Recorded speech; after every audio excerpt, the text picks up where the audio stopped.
Started a little bit slow this year, and he's getting to where the Vander that we thought we'd have this year, and playing well. The guards are doing a good job of getting him the ball, and he's doing a good job getting open and playing hard on both ends of the floor. I like, obviously, I like the scoring, but I love the fact that I think 7 or 8 blocks against Reno.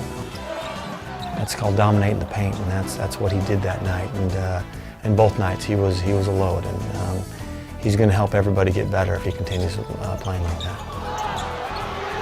Well, I think he's getting more comfortable. You know, at the beginning of the season, he was kind of unsure of where he's going to score from, and him being the only, you know, not the only, but the main low post scorer down there now, because Bill's gone, was new to him, and he didn't really know what to expect. But now, you know, he's in a good rhythm, and he knows where to get his shots and exactly what to do. So, you know, it's going to be tough for teams to guard him down there. So they're going to have to start double teaming him, which will, you know, free things up, you know, everywhere else. Taking a look at the season numbers on Vander Joaquin, you can see the numbers that he's putting up, very impressive. But Artie, one of the things that we saw last week, everybody knows what his game is now, and we saw Louisiana Tech not only double him, but triple team him down low. And we talked about the need for him to find that open man. If they're double and tripling him, there's got to be somebody open that he's got to get the ball to. Well, Vander's got to do a better job of recognizing where the double team is coming.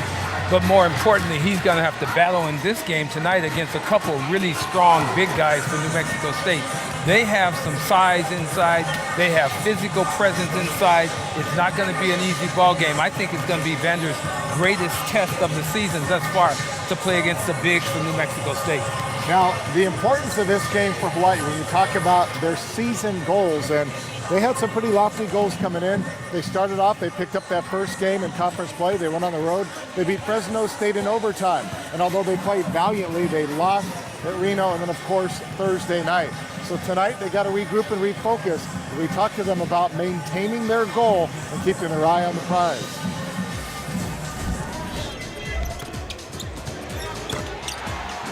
I just think that the goal, you know, the goal to win the WAC championship, and just knowing that, you know, it's only, you know, it's not that much longer, only 2 months is left, and just being able to push through it. But you know, the ultimate goal to win the WAC, you know, that's enough for me and all my teammates, just to you know, keep pushing through and fight through all the adversity that comes with it. Our goal is to, you know, win the next one, and this group's done a good job of it. Today's practice was as good as practice we've had all year. In fact, I thought it was really good, and it was feisty, and we got after it. It was competitive, and it was nasty at times, and I like that. I think that's what this team needs to be. We need to be a physical team that plays hard, and it doesn't. You just don't turn that on when your jump ball goes up. It starts at 6:30 in the morning at practice like today, and this team responded today, and you know, that'll get us better and hopefully help us down the long run. So back here tonight, and again, the team may be a little bit frustrated, but just that re-energizing of having these two guys, Zane and Maya, back in uniform, kind of puts that goal back up there, and it gives them something to rally around tonight. Well, this is just a very big ball game, Howard. They have got to come together as a team. Every guy on that floor, besides Maya and Zane, need to step their game up. And the bigs, especially tonight, Justin Thomas, Vander Joaquin, Trevor Wiseman, Davis Rosales, whenever they're in the ball game, they're going to have to really do the job, because the strength of New Mexico State is their power on the inside. They have legitimate men on the inside. I saw them come into the locker room, and they are men. They are men. They will walk into any neighborhood and be very comfortable, because they have a couple guys who are the guys who get off the bus first, and you say, okay, you go right here, sir. It's okay. They are real men out there. Hawaii's bigs are going to have to play. All right, now back to Hawaii. And you heard a little bit from their head coach, Gib Arnold, in that last little interview segment. He talked about they're really getting after it when they get into the practice situations. And that's one thing that any team and any coach loves to see out of the collective effort, getting after it in the gym. We talked to the coach about these guys, how they practice, how they push each other.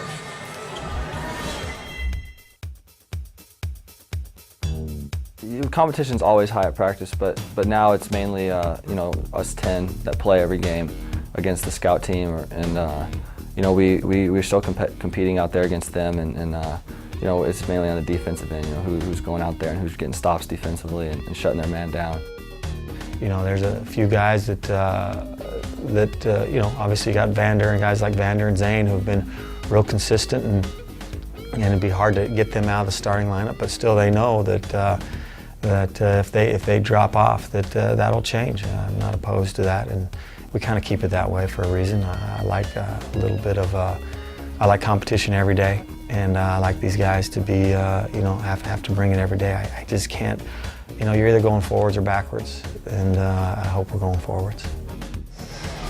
See, look at a coach like Gib Arnold, and he makes no excuses about it. He says, you know what, the guys that work the hardest, that practice the hardest, that give me the most, are going to be the guys that are going to play. It's hard to argue with that philosophy. Well, no question about it. You want to have a chance, if you're a number 6, number 7, number 8 guy on the team, to get into the rotation and to be a factor. And if a coach will reward you for working hard in practice, that's really what you want. That keeps competition alive. That keeps everything really fresh. And if 8 or 9 guys can feel a part of it, it makes the team much stronger. All right, well, the team is stronger tonight. They got their backcourt back in uniform, laced up, and ready to play. We're going to take a break. When we come back, we're going to get into the other side of this game, the Aggies and New Mexico State. Again, they are strong, 14-5 overall, perfect 4-0 in the WAC. Stick around, everybody. Much more to come on Warrior basketball action right here on Oceanic Time Warner Cable.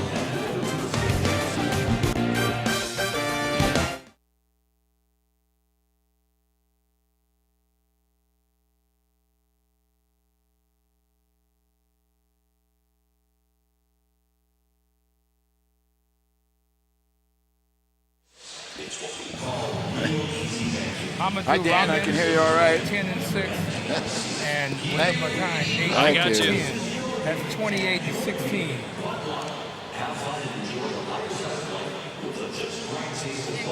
Okay. Okay.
Back at the Sanchez Center, a little bit more than 10 minutes away from tipping it off, Hawaii versus the Aggies, and we're going to set it on over the courtside now with the two gentlemen who will be calling the action tonight, along with Artie Wilson in a bit. But first, to Kanoa Leahy and Coach Tony Solito. Gentlemen. Thanks a lot, Dash. Well, Coach, it stung a little bit the other night. 74-70 loss to Louisiana Tech. Hawaii, of course, short-handed. In fact, the last 5 minutes of that game did not have any of their 3 team captains in Maya Ostrowski, Zane Johnson, or Vander Joachim on the floor. So that game was about trying to overcome those absences. Tonight's game will be a little bit more about trying to recapture the chemistry that once was for this team at full strength. What about trying to accomplish that one day between a loss like that against Louisiana Tech and having to go up against a team that shares a piece of the first place standing in the WAC? Well, I hope, Kano, I hope they have a short memory, because they played a good game up until the end, and they lost it. But I think without 2 starters, I thought they did an excellent job. And hopefully they'll forget about that loss and go right after New Mexico State. When you talk about the Aggies of New Mexico State, this is perhaps going to be the game that, at least in terms of the conference season thus far, will most test the abilities and the wherewithal of Vander Joachim and Justin Thomas, because the Aggies come in, when they walk off the plane, they pass the eye test. That's one of those airport teams that people refer to. When they walk through the airport, when they walk through the mall, when they're in public, they get your attention. This is a big team. They don't look like they're any kind of a joke. Well, you know, as a former coach, I would always recruit speed before size. I recruited speed first and size second because I think, you know, you can always take away size. You can front and back. You can double team them. You can do a lot of things, but you can't take away speed. And I'm just guessing now. I don't know. I didn't get their starting lineups yet. But I'll bet you they start a team that's relatively small as opposed to all those giants they have, because they are large people, very large. Obviously, that's another thing that perhaps is a byproduct of that game against Louisiana Tech, is we saw the Bulldogs kind of go at the Hawaii Bigs and make it a more physical game. They were trying to create a lot of contact and accumulated a lot of fouls in the process. But you mentioned with some of the beef that New Mexico State brings in, are we going to see a little bit more of that? Is that perhaps now one of the recipes that will be applied for the opposition going up against Hawaii going forward? Well, what I noticed with Louisiana Tech was that they double-teamed Vander every time he touched the ball. They either double-teamed off the pass, where the passer threw it to him, and then the defensive man went to double him, or they passed from the weak side when he couldn't see them. So he has to read that and get it to the open man. So hopefully tonight, if Zane plays and Maya plays, you know, maybe their outside shooting will be a little bit better. And that is the expectation. Maya Ostrowski, this is a guy who came over from the football team with him. They are 8-3 on the season without Maya in the lineup. Hawaii is 2-5, but tonight going up against an Aggies team 4-0 in the WAC and featuring the leading scorer in the conference in Wendell McKinnis. We'll send it back over to Dash and Artie. Dash. Artie, Kano, thank you very much. And this is what he was talking about there. As you look at the standings and look in the bat of the team that Hawaii lost to on the road last week, they are up there at a perfect 5-0. New Mexico State, they are looking to go 5-0 tonight. Hawaii hoping that won't happen as they sit there at 2-2 along with Utah State and Idaho. So, you know, Artie, when you look at this team, and Kanoa and the coach alluded to the athleticism of New Mexico State, and then you talk about their three leading players, and they got some numbers going on here. Well, big window right there. He thinks he is the all-everything guy. He's averaging 18 and 10. And then you have the guard and Hamadou Rahman, the other big. So there's two big guys out there that are going to be battling against the Hawaii bigs with 18 points, 10 rebounds, 6 rebounds. Justin Thomas and Vander Joachim are going to have to really do the job against those two guys. Zane Johnson coming back averaging 15 points a ball game. You see Vander's numbers and Johnson's numbers. But Zane is the guy that concerns me most. When you're down with the flu, you're not feeling real well, can he have one of those Michael Jordan type comebacks where he plays with all energy, leaves it all on the floor, or will he come up short? A shooter needs his legs. A shooter needs his strength. Will Zane be able to shoot the ball with confidence and effectiveness tonight? We'll see. I hope he does. Looking at this team, what are your expectations? We saw what Louisiana did. We talked about the doubling and tripling down on Vander Joachim. You could expect to see that again tonight. Do you think that Hawaii has made those adjustments, or what do you expect to see from them in terms of how do they adjust to how everybody is adjusting to them? Well, I'll tell you what, Howard, I'm not so certain that New Mexico State feels the need to double down, because they may feel like their bigs can play man up against our bigs. Now, if Vander gets off and starts scoring a lot, yeah, they may double him. But I think that New Mexico State has a lot of confidence coming in here, thinking that they can play man up against the bigs, go out, close out against our three-point shooters and get a victory. Talking with their coach before the ball game tonight, and I know Marvin pretty well, he says, hey, we've been playing really well, and he exuded confidence. So if he comes out and his team plays as confident as he seemed to be, it could be a tough night for Hawaii. But I truly believe the Warriors will come out and play a great ball game. And you talk about confidence and momentum. Hawaii getting off to that good start, performing well on the road.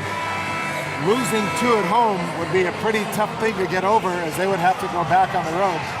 That makes this game important tonight. Well, this game is a game where Hawaii's on a 2-game losing streak. New Mexico State's on a 6-game winning streak. Something's got to give. Hawaii desperately, more than anything, they need a win tonight. You cannot drop 2 games at home, especially back-to-back games at home in conference play. This is a very critical game for Hawaii. I fully expect Gib Arno and his staff to have his team ready to go, and they will come out and perform real well. Okay, very quickly, what's going to be the X factor? The inside game, the outside game? What do you think? I think Hawaii can't turn the basketball over, and they've got to compete on the boards. All right, so that's it, everybody. The stage is set. Gib Arnold, high five to the fans, getting ready to get it on at the Stan Sheriff Center. It is Hawaii versus the Aggies of New Mexico State. Tip-off, starting lineups, the national anthem. It all comes your way next right here on OC Sports.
Ladies and gentlemen, at this time we kindly ask that you please rise as we get set to honor our great nation and the state of Hawaii with the playing of the national anthem and Hawaii Pono'i.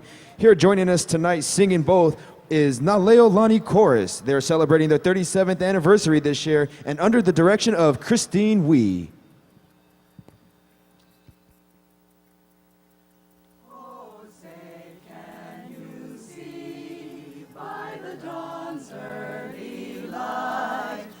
So proudly we hail at the twilight's last gleaming, whose broad stripes and bright stars through the perilous fight o'er the ramparts we watched were so gallantly streaming, and the rocket's red glare, the bombs bursting in air, gave proof through the night that our flag was still there.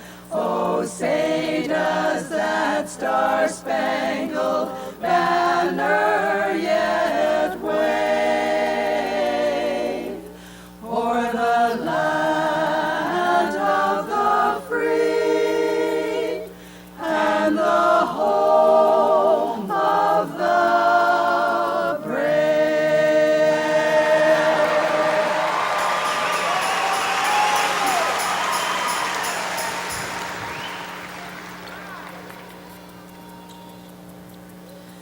Hawaii Pono'i, Nanai Komoi, Kalani Ali'i, Ke Ali'i, Makualani e Kamehameha e Naka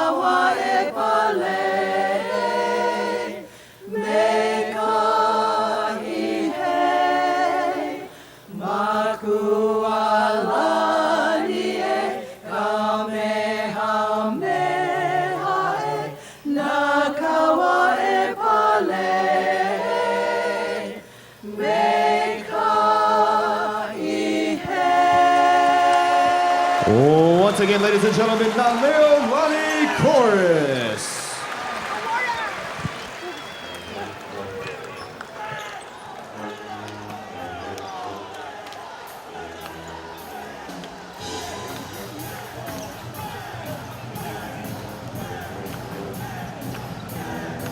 Good evening, basketball fans, and welcome to the Stan Sheriff Center for tonight's Western Athletic Conference game between the New Mexico State Aggies and the Hawaii Rainbow Warriors. Here is your starting lineup for the Aggies. At forward, a 6'6" senior from Oakland, California, number 31, Wendell McInnes. At forward, a 6'5" junior from Hamilton, Ontario, Canada, number 45, Tyrone Watson. At center, a 6'11" senior from Somerset, New Jersey, number 32, Hamidou Rahman. At guard, a 6'2" freshman from Toronto, Ontario, Canada, number 23, Daniel Mullins. And at guard, a 6'1" senior from Montreal, Quebec, Canada, number 13, Ernst LaRoche. The head coach for the Aggies is Marvin Menzies.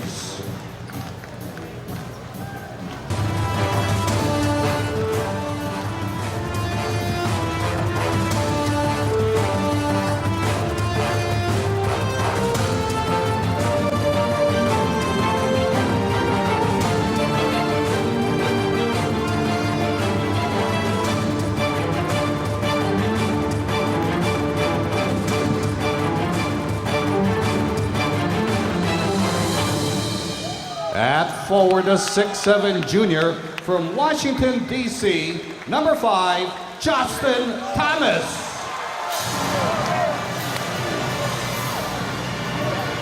At forward, a 6'7" sophomore from Santa Clarita, California, number 31, Trevor Wiseman. At center, a 6'10" junior from Luanda, Angola, number 15, Vander Joaquin. At guard, a 5'9" senior from Honolulu, Hawaii, number 11, Maya Ostrowski. And at guard, a 6'6" senior from Phoenix, Arizona, number 3, Zane Johnosn.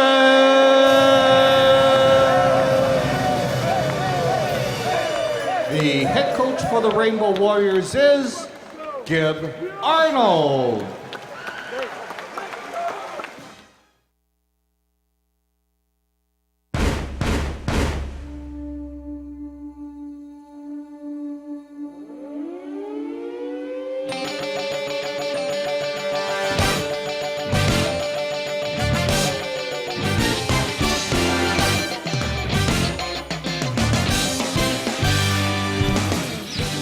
A wounded Rainbow Warrior basketball team came up short Thursday night in a game that left Hawaii feeling ill. But senior guards Zane Johnson and Maya Ostrowski are expected to be back in the mix tonight to complement reigning WAC Player of the Week, Vander Joaquin. Hawaii regroups to take on a team unbeaten in the WAC, the Aggies of New Mexico State, tonight.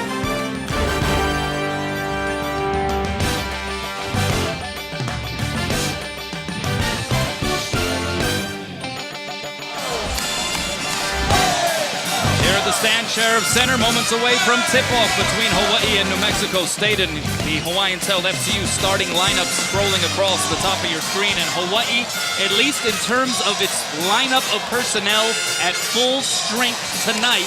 Question is, are the individuals, Zane Johnson coming off of the flu, Maya Ostrowski coming off of a staph infection, are they full strength? We will find out here as this evening goes on.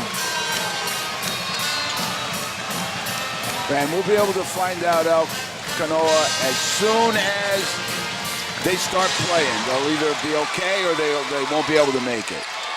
And Hawaii controls off the tip. Joaquin winning it for the home team. Rainbow Warriors in white. New Mexico State in the Crimson Road uniforms. First attempt by Trevor Wiseman falls short, and here come the Aggies the other way. And they quickly try to enter it into the post. Some big beef downstairs for New Mexico State. Wendell McInnes will be one of the top targets working in the post and around the perimeter. 6'6", 230-pound senior from Oakland. Leading the WAC in scoring and rebounding. He's wearing number 31. Here's Tyrone Watson. He finds McInnes. Fadeaway shot. That's short. Rebound Wiseman. And Maya Ostrowski trying to find Vander Joachim. It gets tipped back to Thomas, but he misses the runner. And now the Aggies a chance to run. Hawaii opened up in a zone. Let's see if they stay in it. The drive down the lane, knocked out of bounds. It was Tyrone Watson missing from underneath, and it'll stay here with the Aggies.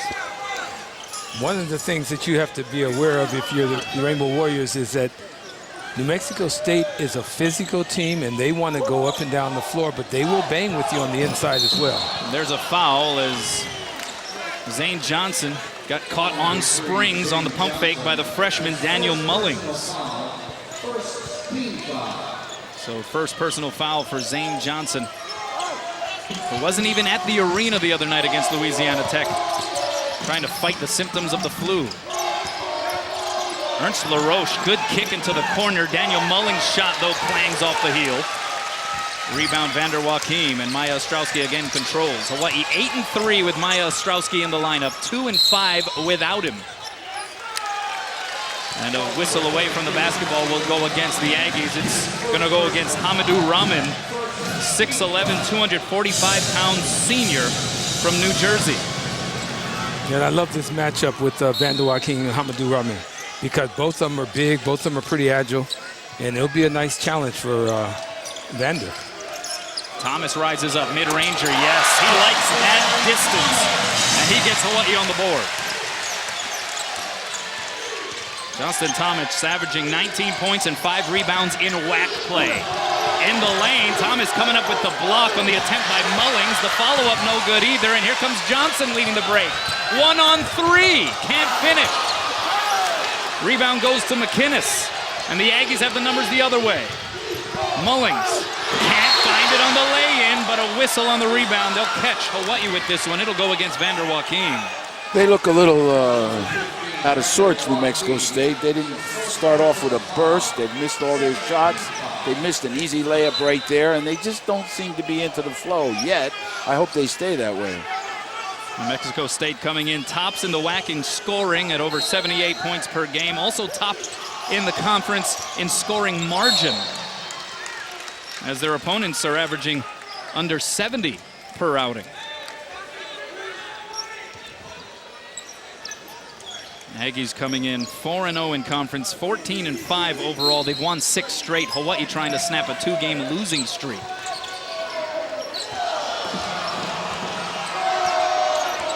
And controlling it is Ernst LaRoche. He'll get it back. LaRoche, who just joined the 1,000-point club for New Mexico State basketball. He finds it left corner, open for 3, yes. Well, they're shooting about 42% as a team, Kanoa, and they can drain long-range shots. Hawaii's got to be careful, not gamble too much, and give them uncontested threes. LaRoche, one of 5 players on this New Mexico State roster from Canada. Here's Mullings to LaRoche. Lay-in is good. Well, I think all the youngsters out there watching the game here and on TV, I hope they notice the physical strength and the physical bodies of the New Mexico team. They're really terrific looking kids, you know. They're built well and they run well, and they're very good athletes. You pointed that out when they walked into the building, Artie. They passed the eye test. Yeah, when they walked in, I was saying, hey, what's up, man? Well, I thought they were a football team when they first came in. I thought Norm Chow was recruiting a couple of them. Hamidou Rahman with the takeaway, and they get Vander Joachim with the foul. And this is huge, guys. His second. He fouled out with 5 minutes left in that game Thursday night against Louisiana Tech. Had 4 fouls, was inserted back into the game with a little over 7 minutes remaining. Didn't take him long to pick up that 5th. And now he's in foul trouble with 17:02 left in the first half tonight. Well, let's take a look at the Kaiser Permanente keys to the game, guys. Well, for New Mexico State, you know, New Mexico State has to stay hot. Talking with Coach Marvin Mendes before the game, he was very confident about his squad. He felt like they were playing well. He said that teams have peaks and valleys, and we've been on a peak for a long time. I feel real good about my team. With Hawaii, you know, they have to forget that loss Thursday. I know that's hard to do and easy to say, but you really have to do that if you want to get ready for a game like this. This is a very important game for them, and I think it'll have a lot to do with the standings at the end. Vander Joachim now with 2 fouls is being left in the ball game at the 17-minute mark. He's got to play smart. He's got to stop looking at the officials and stop acting like they're against him right now. He needs to just play. Well, he's not going to be staying in for long. His sub is coming in pretty soon. Yeah, Rosittis sitting at the scorer's table, and he will come in on this dead ball right here. So Vander Joachim will have to sit, and he will have to enjoy much of this first half, I would presume, from the bench. Yeah, I don't think he'll be back inside of maybe a 5-minute mark of the half, so he's going to have a pretty lengthy rest on the bench. 5-2 advantage for the Aggies. Zane Johnson going to try to even it up, and he's able to roll it in from three land. That's a very good sign right there. If Zane can rise up and shoot that three, that was a contested three, a good-looking shot by him. 53rd triple made on the season for Zane Johnson. He's already 5th all-time in three-pointers made at UH in a career. That's his 151st for his career. The block by Rosittis. And then on the loose ball, it will be a foul called against New Mexico State. I think it's going to be against... Yeah, that's against Chalizi Nipawe, number 15, who had just checked in. Rosittis with the block, and then gets fouled by Nipawe. Nipawe is another small person, 6'10", 268. Yeah. Hails from Johannesburg, South Africa, picking up his first personal foul. Very international flavor to this New Mexico State roster. They have 5 Canadians. You have Nipawe from South Africa. Also 2 players who are France natives. A pass underneath by Wiseman. Chased down by Rosittis, who tries to signal for a timeout. Does he get it? No. They're going to have a discussion. They do give him the timeout. And they're saying he was inbounds when he got called the timeout. The official acknowledged it. Because you can't call it when you're in the air going out of bounds anymore. They changed that rule recently. But if you stay inbounds and you call it, wow, that's close. I think the official said, I heard it before you went over the line. Well, you know, we have to understand about this timeout situation. There's one at 16, 12, 8, and 4. Plus you have to call a 30-second one sometime in the first half if you're a coach. Now, that gives you a lot of time to rest. I don't see guys getting tired. I hear that all the time on television, at televised games. They're tired. No, you play each game in 4-minute sections. I don't believe a 21 to 18, 19-year-old can be tired. Yeah, don't believe it. I struggle with that, too, that tired stuff. If you're tired, you stayed up too late last night. Here's a good look at Marvin Menzies' 5th season as New Mexico State head coach. Led the Aggies to the WAC tournament title 2 seasons ago and their 18th appearance in the NCAA tournament. Lost to Michigan State in the opening round. They switched to a zone. Thomas from the elbow. Rosittis getting his hands on the offensive board and follows it up. Love the play by Davis Rosittis. Big fella getting involved early. Those are his first points in WAC play this season, guys. Hawaii with a little press there, just to change the tempo a little bit. And Rosittis getting a piece of that cross-court pass, but it finds Banja C, who checked in a little while ago, and he misses from up close.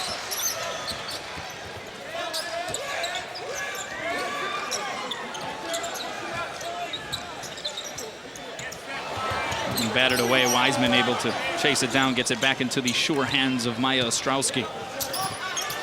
Johnson for 3. That one fell well short. C traces down the board. C's going to take a step inside the arc. Sends that one long. Offensive rebound, Aggies.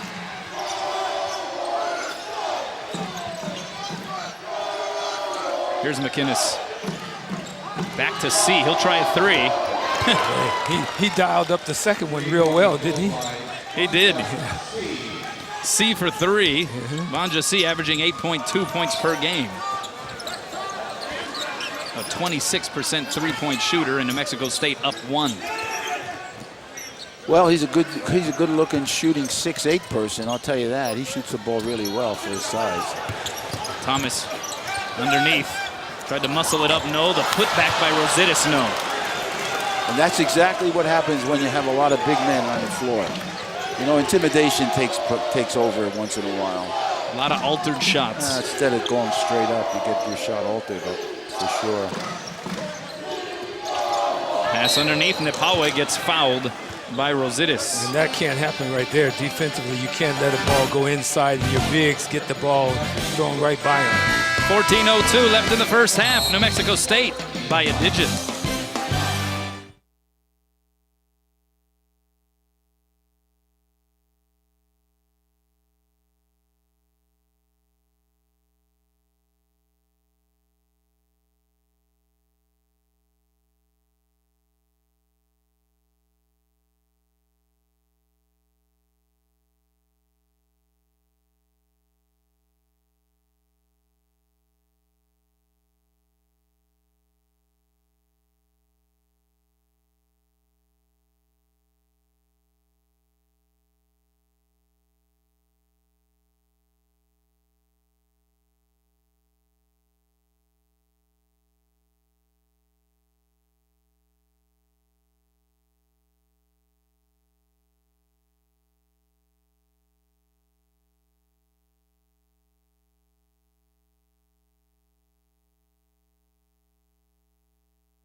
Series record is sponsored by Aston Hotels and Resorts. This is the 16th meeting between Hawaii and New Mexico State. The last meeting came February 26th of 2011. Hawaii winning at home 76-70. That was senior night. Hawaii saying goodbye to Bill Amos, Doug Kurtz, and Hiram Thompson. And in that game, Zane Johnson went for 22. Vander Joachim went for 18 points and 15 boards. Well, if I'm not mistaken, Vander leads the conference in a couple of categories. I know rebounding for one and blocked shots. And so that's why him sitting on the bench for this length of time really hurts the Rainbows a little bit. Yeah, Vander actually second in the WAC in rebounding behind New Mexico State's Wendell McInnes. But as you mentioned, with those two fouls, Vander Joachim relegated to being a spectator here in this first half for the time being. Nepawe hits the first free throw, gets the second to fall. He's a 71% free throw shooter. And the Aggies up 3. There's Maya Ostrowski. Good backdoor cut by Thomas. Ostrowski found him, and Thomas will go to the line to shoot 2. That's an excellent pass by Maya, delivering the basketball exactly where Johnosn needed it. He caught it, was able to take it up and get a shot off. Really nice cut and nice seal by Johnosn. Well, you know, if you notice Maya Ostrowski, I think his strongest suit is he delivers the ball to shooters exactly at the right time. Yeah. That's what makes him the leading assist guy in the league. He really gets the ball to Zane Johnson right when he's open. Sometimes Zane works, and the point guard didn't give him the ball. But when he's with Ostrowski, he just takes one little second to be open, and he's got the ball right in his hands to shoot. So he really is, that's a talent that is very important for a point guard. You have to really watch that when you're scouting. Well, a true point guard sees the floor, recognizes situations, and knows the strengths of his teammates. Get the ball to him at the right time, at the right place, in the right angles. Giving it to Vander Joachim, same thing. Getting him the ball when he's open. And it goes both ways. Not only does the point guard have to have the confidence in the guys he's passing it to, but the guys have to have the confidence that when they do make those cuts and those moves, the ball will be there. They're going to get it. That's right. Ostrowski averaging 9 assists in WAC play. That is tops among the conference leaders by a long shot. In fact, second behind him is Stephen Shep of Nevada at 6.5. And that goes out of bounds. It belongs to Hawaii. And Garrett Jefferson checks into the game for the first time for the Rainbow Warriors, the quote-unquote defensive stopper for this club. New Mexico State still looks out of sync to me. You know, they just don't look like they're flowing into the game, and they're still winning by 1. So it's a long trip, and that's what in talking with Marvin before the ball game, he says, I like the way my team's playing. He goes, but this is always a tough trip because they've won one, so you almost feel like, hey, we got one on the first leg of this, and then you got to come 5 hours longer to take another flight. Johnson, the step back move. And he knocks it down. They call it a 2, but Hawaii up by a point. Another good-looking shot by Zane. And a confident shot with a step-back dribble. I think Zane has answered that question, Coach, about is he ready to play? Yep, I think so. They went back to a zone again, 1-2-2. He went to a 2-3 to man to a 1-2-2, and I really like that when you change your defenses. I really think that gives you an edge defensively. Well, and the other thing that I think they've done a couple of times, they've gone basically a box and one. They've kept Maya on the roach and let him play man-to-man against him. And it belongs to Hawaii. An offensive foul. On the offensive foul, that is Hamadou Rahman's second personal foul. It comes just moments after Davis Rositas picked up his second. 5 team fouls for Hawaii versus 4 for New Mexico State. Well, if Coach is going to let any big man stay out there and get 3, it's going to be Rositas. It's certainly not going to be Vander. Yeah. Johnson off the screen. Yes! Oh, yeah. Zane, how do I feel? I feel fine. Well, he better get sick a lot more often. There you go. No. We need him 2 games now. We don't need him for 1 out of the weekend. 7-0 run for Hawaii. And a steal by Ostrowski. He's going to go all the way to the rack. Leaves it short. It goes out of bounds. And it will stay with the team in white.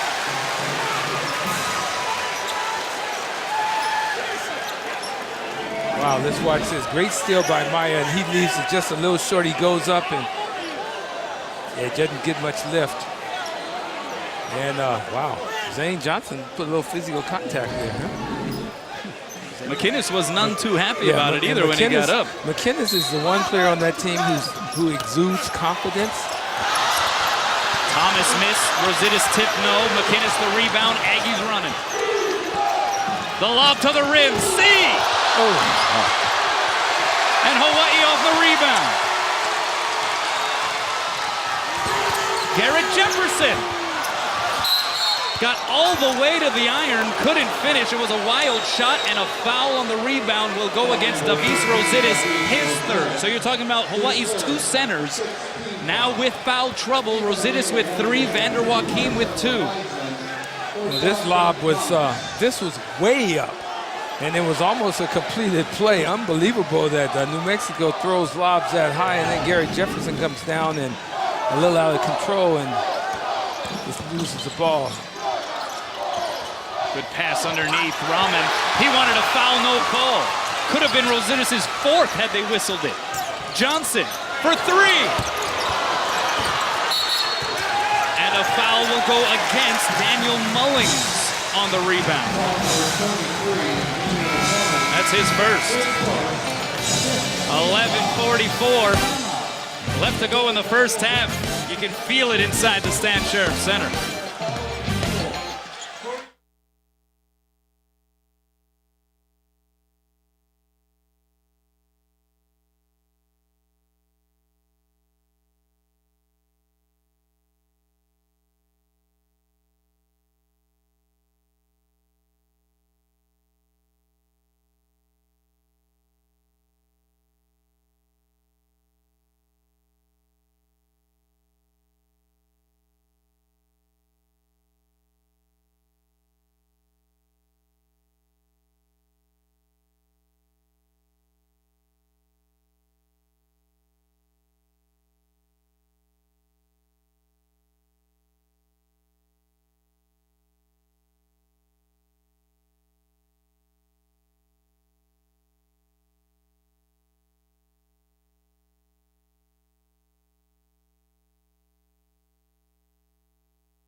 4-point advantage here in the first half for the home team Rainbow Warriors. Let's go inside the numbers presented by HMSA. 2-5. That's Hawaii's record without Maya Ostrowski in the lineup this season. He missed the Louisiana Tech game Thursday because of staph infection.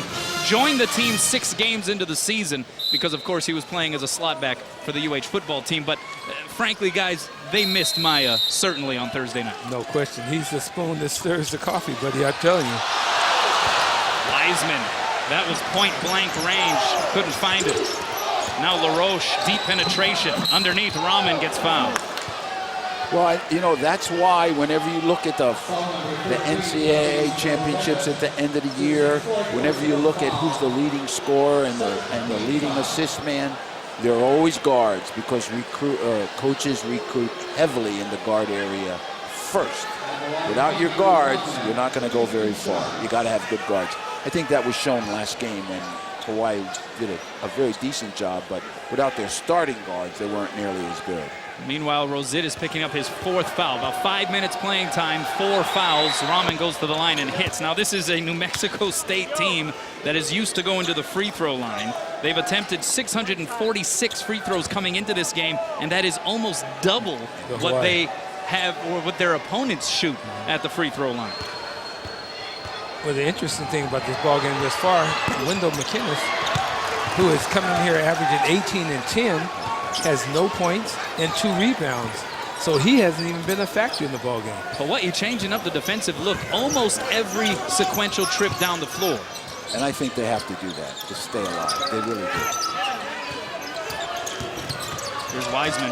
Rises up from the elbow. That one glances off the iron, tapped out of bounds. And it'll belong to the Aggies.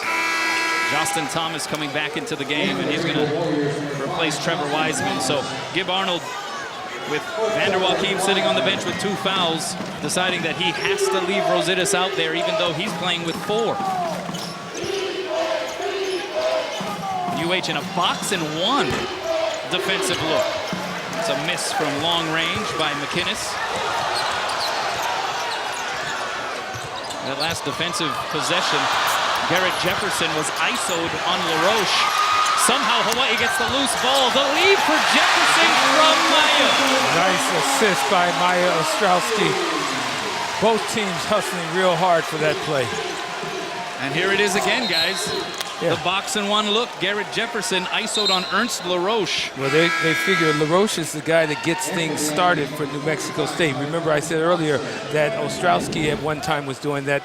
As we look at this effort again by Maya, I think he knows a little bit about this. You know, going for the football. Getting tackled. Going down the ground. So he kept that play alive, then got it back, then dropped the dime. Yes. 2 assists early on for Maya. Thomas, good trace down. 4-on-1. Johnson slaps it. Zane Johnson flushed it.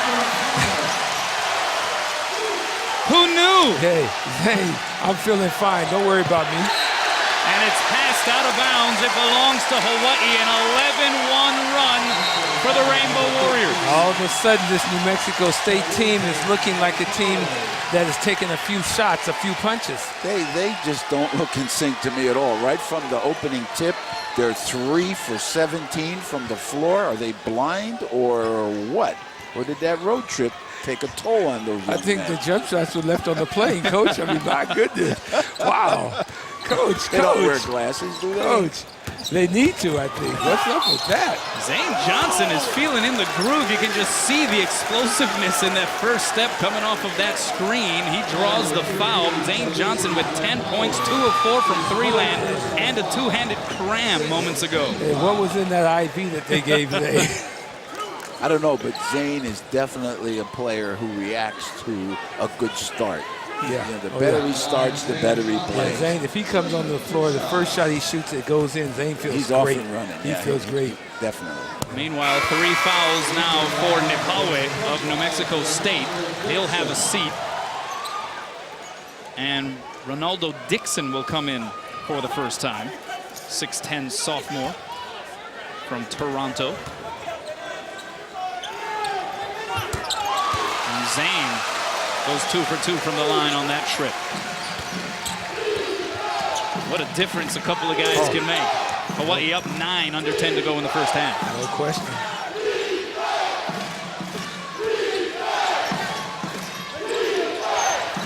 Here's Watson in the lane. That's left open in that box and one look, but he couldn't hit the shot. Thomas scoring up against Watson. Spins, whirls, leaves it for Rositas. The reverse. A really nice assist by Johnosn Thomas. And it was nice to see Davis Rositas finish the play.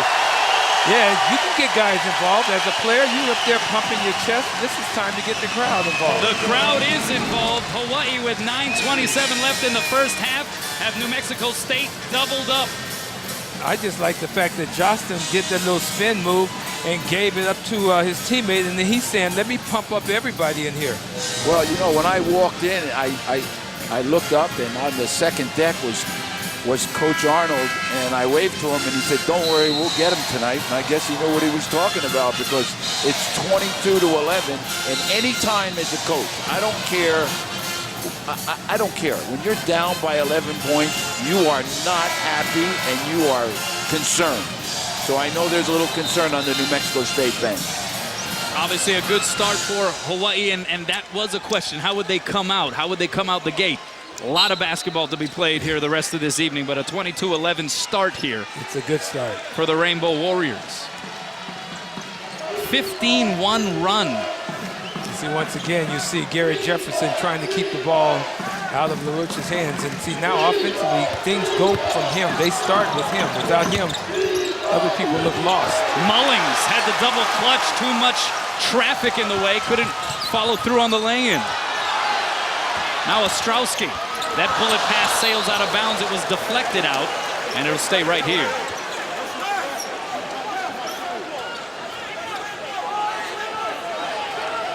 New Mexico State shooting 15% from the floor. This is a team that normally shoots 47% as a squad, but Hawaii's defense, it should be said, tops in the WAC in field goal percentage D. Johnson left open. Can't hit. Rebound ripped down by McInnes. And Jefferson, good hustle on the play to deflect it out. Great job by Garrett Jefferson. Yeah, somebody lost an expensive beer, I think. Garrett Jefferson is now wearing somebody's drink. Now, if he starts licking his shoulder, we're in trouble. Is that a violation, NCAA, what? I think he's underage. Oh, I'm not sure. So. I'm not totally certain.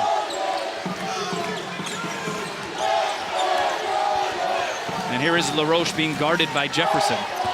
Hawaii in that box and one. The pass goes out of bounds. Oh, yeah. Aggies discombobulated right now, guys. Well, you know, once again, as a former coach, the offense against a box and one is relatively an easy offense to put in your system. If you don't do it from day one against a box and one, a triangle and two, and a diamond and one, you know, I just don't feel as if you're fulfilling your job and giving the kids a chance to win every game. I don't think they were ready for it. No, I don't think so either. I don't think they know what they're doing against it. That's right. Davis Rositas has got to finish these plays. What would Bill Walton say? Throw it down, big man. Big fella. Throw it down. That's what happens when you move a small forward to the center. He's not a tough. Well, we got to get him tougher then, Coach. We got to get him tougher. I mean, he's down there an inch from the basket, and he's supposed to flush that and walk back and say, yeah. McInnes picking up his first personal. So Rositas to the line, misses the first. Both teams now with 17 fouls. So free throws here on out. Every foul called for the rest of the half. 8:20 remaining. Hamadou Rahman back on the floor. He's playing with a couple of fouls. Rositas gets the friendly roll on the second free throw try. A 16-1 run for the Bows. Coach going with the box and one again. They don't know how to play against it. You're in trouble. And they don't. So it's going to be very effective. They don't have any idea what they're doing.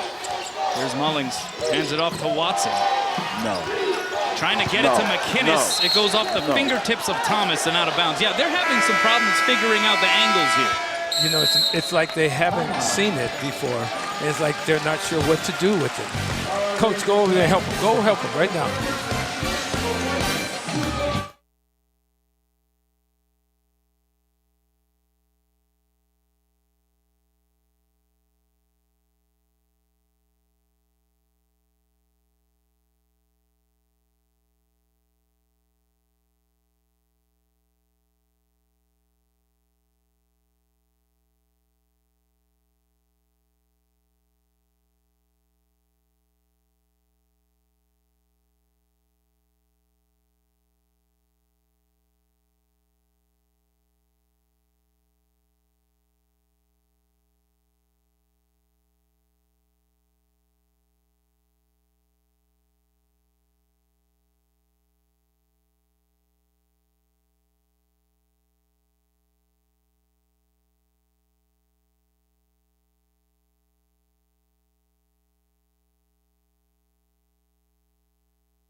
There was a question whether Zane Johnosn was going to come out and feel good tonight. So far, he's feeling very good, knocking down long-range jump shots, looking very, very active, and then showing something we haven't seen a lot of. He flushed it. Well, you know, the big thing is I think he has 4 field goals, which is one more than the entire New Mexico State team has. So it's Zane against New Mexico. He's winning. He's winning. He's winning. In fact, the Aggies, 1 of 14 from the floor 2-point shots. They are 2 of 5 from outside the arc. Wow. McInnes. Nice ball movement underneath. It winds up in the hands of Rahman, who gets the bruise and the bucket. Let's take a look at the Aggies' 3-point shooting, though. They are 2 of 5 here this evening. Shot from the corner. The big 6'8" guys say hitting it. They've done a better job from the downtown than they have from the 2. Yeah, they definitely have. They shoot 32% from outside the arc as a team. And yeah, just 1 2-point field goal to speak of. The rest of them threes and free throws. And a 9-point advantage here for Hawaii. Yeah, but there's still so much time to be played in this game. But amazing, just the different feel, the different flow for this Hawaii team. With Vander Joachim on the bench the majority of this first half, mind you, with Zane Johnosn and Maya Ostrowski back out on the floor. Thomas gets double-teamed in the corner, got to get rid of it. Finds Jefferson. He can't finish the lay-in. Rebound McInnes, his outlet pass somehow finds Watson, and the Aggies have the numbers. Lob pass, Rahman can't finish. C able to collect it, and his putback is good. See, but they don't worry. If they miss one, they want to get another one. Wow. I mean, that's athletic right there. The only thing I can say is, wow. Those guys are NBA jumpers, man. Yeah, they are. Because those lobs are not your normal lobs. No, they're over the box. Yeah. I keep thinking, oh, it's too high. Wendell McInnes still scoreless for the Aggies. That one deflected into the backcourt by LaRoche. Hawaii has 12 seconds on the shot clock. Pass somehow gets to Thomas. Shot over a couple of extended arms. Rims out. Now Hawaii a little bit out of rhythm the last couple of offensive trips. Strong drive by C. The lead for Rahman. Wow. What a great assist that was. That's a great assist and a good timeout. Very good timeout. Well, you got to get this timeout, Coach, because you know the wheels are starting to wobble. Now the question was, why do they bring out the chairs and put them on the floor? Are you asking that question, or are you telling us what the answer is? I'm going to tell you what the answer is. Okay, what is the answer? The answer is so that, if you see that on TV all the time, so that they get away from the crowd and the noise the players can't hear what the coach is saying. Yeah, you can see the huddle there. Yeah, the chairs are brought out onto the playing surface, if you will. And then the head coach talks to his assistants. The assistants give them their input, and then he goes back like you have right now and explains to all the players what he wants. And did you bring your players out? No, there was nobody in back of us. You guys didn't have loose chairs. You had bleachers. What are you talking about? Let's take a look at the Mid-Pac Petroleum leaderboard. WAC scoring offense, New Mexico State, #1. Hawaii, #2. You see the points per game, but the Aggies putting up all kinds of numbers, offensively speaking. And the guy who has led them is Wendell McInnes, 18.6 points per game. Scoreless thus far tonight, however, coming off of a 24-point performance on the road against San Jose State Thursday. Yeah, but he's the kind of guy, Kanoa, that you might hold him down for the first 14, 16, 18 minutes, and all of a sudden he might explode because he has that ability. And as long as you can keep him quiet, let him stay quiet. Well, you know, this afternoon I watched Syracuse play without Melo, and you know, they started out a little shaky, played shaky through the first half and the second half, and lost the game. So now they've got one loss. Vander Joachim on the floor, playing with 2 fouls. Hans Brereton also making his first appearance of the night.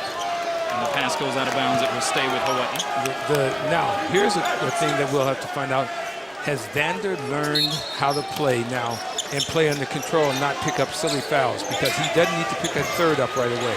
Johnosn, a contested triple, nothing but net. That's a big-time shot for Zane Johnosn and a big-time shot for the Hawaii Warriors. They needed to stop the bleeding. 15 first-half points for Zane Johnosn. Ramen underneath, it got stripped out of bounds. Good job by Vander that time, because the ball went inside to Ramen and he played defense without committing a foul. And they switch zones now. They switch defenses. And obviously the biggest difference when Hawaii is able to make a basket, they have the opportunity then to set up that defense. Off the inbounds, McInnes gets in the scoring column. Now let him start to feel good about himself, and Hawaii could be in for a real fight here. It was an 11-point advantage for Hawaii. It's now a 6-point edge. Johnosn, that's a hefty three. Splash! And Marvin Mendez looking over at his assistant coaches going, man, we got to get somebody out there. 18 points for Zane Johnosn, 4 of 7 from outside the property line. Hawaii on the run again. Ostrowski to Johnosn.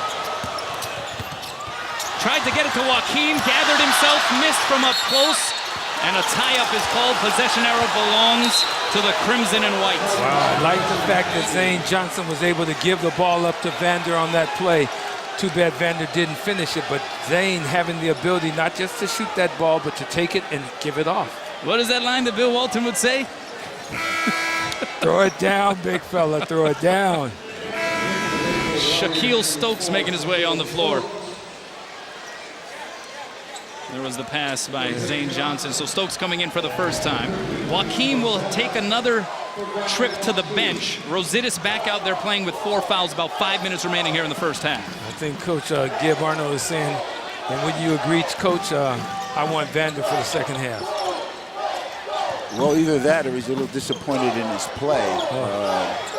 One or the other, because I can't see, with the size of New Mexico State, Davi staying out there too long. Well, right there, an example of it, an overpowering display by Ramen as he followed up his own shot to cut the lead down to 7. Here's Stokes. Stokes had 10 points, 5 assists, 4 turnovers in 39 minutes against Louisiana Tech the other night, of course, in the absence of Maya Ostrowski. Missed by Thomas. Here comes Watson. Long strides, leaves it for LaRoche. Yeah, that was very athletic right there. They blew down the floor. They're good. Yeah, this team can get down there in a hurry. You think they're starting to pull it together a little, Coach? They're good. They look a little better than they did before. It's the difference between going up against a half-court set defense and being able to run off of a miss. Stokes misses. C can't gather it. It goes out of bounds. It'll stay here. 3:58 left. Hawaii up 5 on New Mexico State. Zane Johnosn, ill no more.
Hawaii leads by a handful over New Mexico State. Let's check out how it works, presented by Central Pacific Bank. Coach? Well, we're going to watch Miles Strowski get the ball to Zane Johnston at the proper time.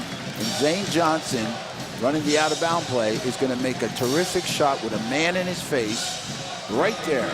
And, I mean, I don't know how you can keep shooting that well. That's an outstanding shot. Just an outstanding shot. Well, the other good thing about that play was, as we see Davis Rositas in real time score a basket on inbound play, but Hans Brereton set a really nice pick to free up.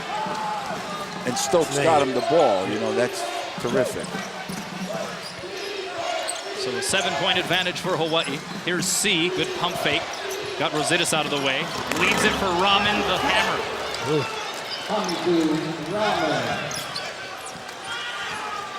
Raman has 10. Raman has 10. I'd like to know what New Mexico State's percentage is in the last 5 minutes. I bet it's about 90% from the floor. Yeah, their overall field goal percentage for the half is up to 33. Good touch pass to Brereton. Can't miss, or can't make it. Misses, but Davis Rositas able to follow it up. All right, big guy. I like the fact that he finished that play. Rositas has had his moments in this first half. He also has had other kinds of moments, 4 fouls. But Rositas, 9 points to go along with 5 rebounds. C, wide open, hit one earlier from there. Doesn't on that occasion. And the outlet pass batted forward by Johnson. Brereton falls to the floor and is pushed out of bounds, and a foul is called against New Mexico State.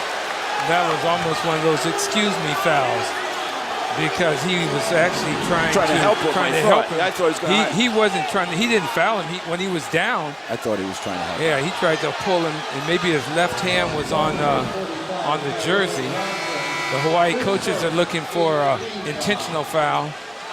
Yeah, looking at the replay though. Did he have his left hand on the jersey? I don't know if there was a foul on that play. At all. Well, I think the left hand was on the jersey. I'm sure if we might see it after the free throw again. I'm not sure, but.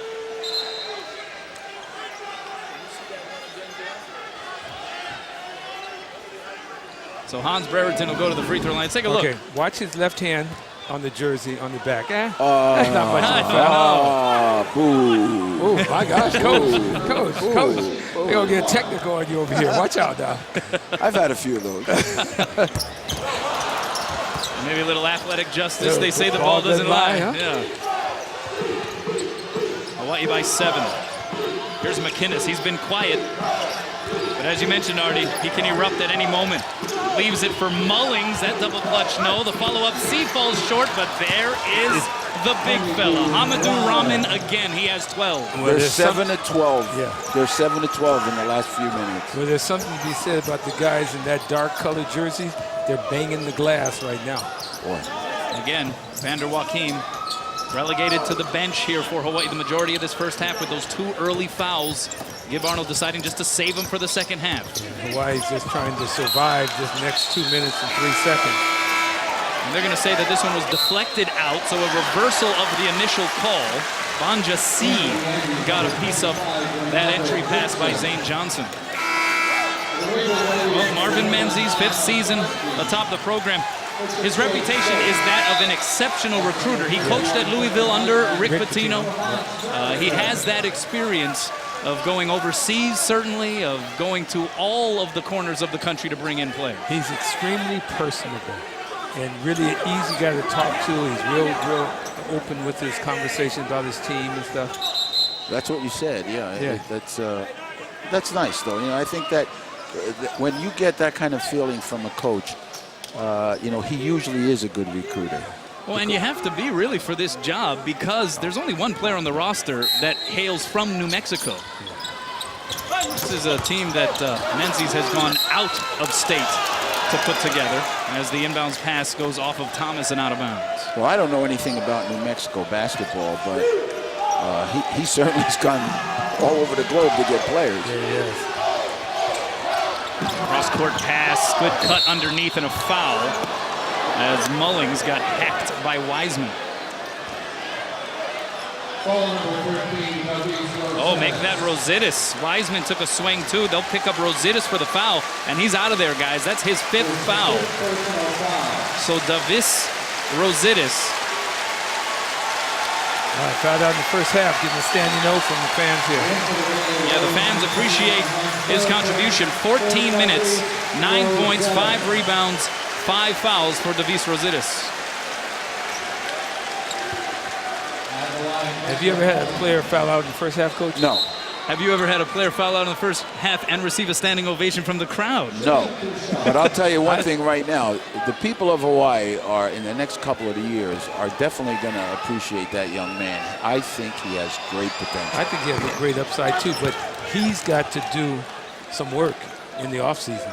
Oh, well. Yeah. Well, I think I said last time the basketball players are made from March to October. He's one of them. Yeah, he's got a little work to do. Better work. Mullings goes 2 for 2. 69% free throw shooter.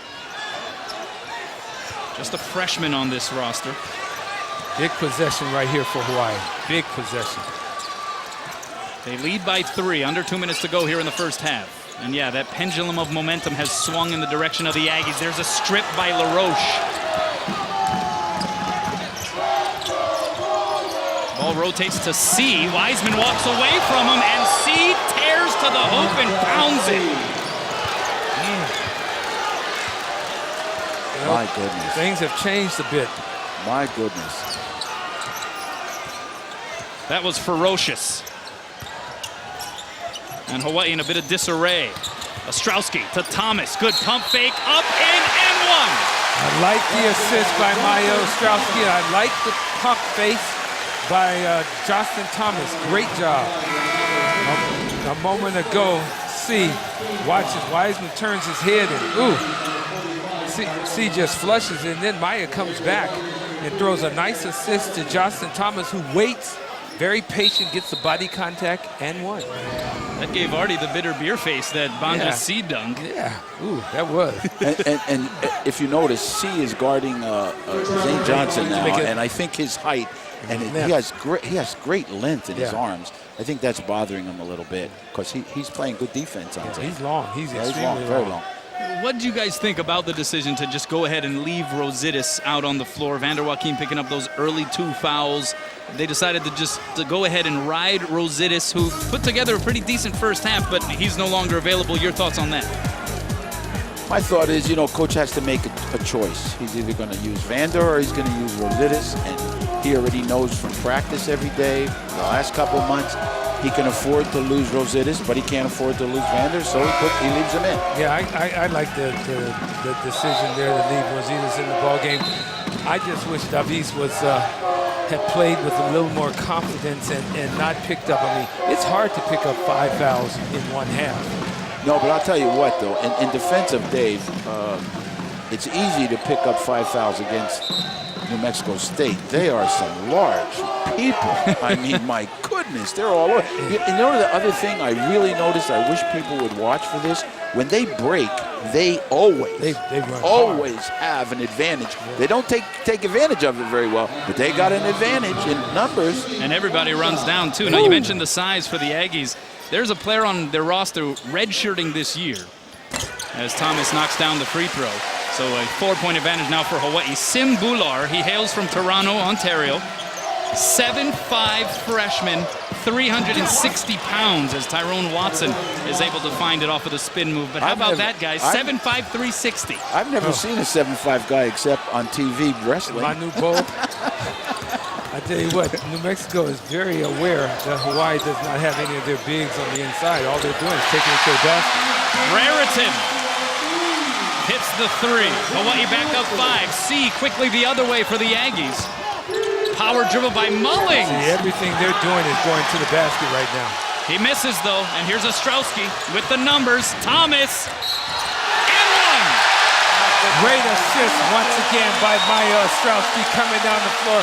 Gave the ball to the right to Johnosn Thomas, caught it in stride, went up strong, and made it happen. Well, we can't be redundant when we do this broadcast. Maya Ostrowski always, which is a remarkable statistic, I would say 90-95% of the time delivers the ball exactly at the right time. That is an unbelievably hard thing to do all the time, and he does it. He does it. He's a good one. Well, and the good thing is, on that occasion, Johnosn caught it and finished the play and got a three-point play out of it. And he hits the free throw. Does Thomas has 10 points. That's huge right there. 42, 34, 30 seconds. That's huge. It was 33-30 seemingly just moments ago. That is huge. Now we'll see how psychologically strong New Mexico State is. 6 assists for Maya Ostrowski in this first half. And he's now guarding LaRoche. Shot clock is turned off. The Aggies can play for the final shot attempt. The steal by Ostrowski. He picked his pocket. Can't finish. The follow Jefferson. He's fouled. And Ostrowski grimacing, making his way back to the Hawaii bench area. I'm going to get on Maya about that one now. I'm not sure what shot he was thinking right there. Well, you know, I think that's a little intimidation. Watch it. Now Maya gets the steal. Now he gets the ball. I'm not sure why he didn't just go on up there. He's thinking the guy's coming over to block it. Intimidation. Yeah, but Maya's got to finish that. You know, the staph infection was on his lower leg, and we've now seen a couple of occasions where he's gone to the rim and hasn't quite gotten the elevation that we're used to seeing. Not sure if that played into it. Let's say it did. Yeah, it's a for his sake. Yeah, Maya has a little flat there. Yeah. What a steal, though. I love it. Guards are up. Steal. Guards are up. They're going to pressure the ball a little bit at the end here. The guards are up. Now, that was a pilfering at midcourt right there. Jefferson, how about that? 53% free throw shooter hits both of them. It's a 10-point lead for the Rainbow Warriors. 5 seconds on the clock. LaRoche to Watson. Finds McInnes. The three at the buzzer, no. And Hawaii will take a double-digit advantage over New Mexico State into the locker room.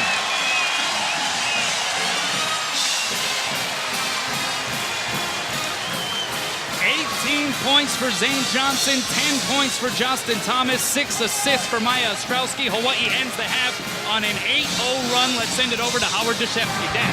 Kanoa, thanks. Coach, a 16-1 run earlier and a big burst there at the end of the half. Some great inspired play from your team tonight. Yeah, they're playing a lot more inspired tonight. That's good to see. I was really pleased with Davis Rositas coming in here, and it's a physical game, and he matched him. He fouled out in a half. I've never seen that before, but he gave one up for the team tonight. We were talking about that. Have you ever seen a player foul out in the first half and get a standing O? I asked the ref that, and he'd never seen anybody foul out, and I've definitely never seen anybody do it and get a standing O, but good for him. All right, good luck. Go ahead and see your team. We'll see you in the second half. Back to you, Kanoa.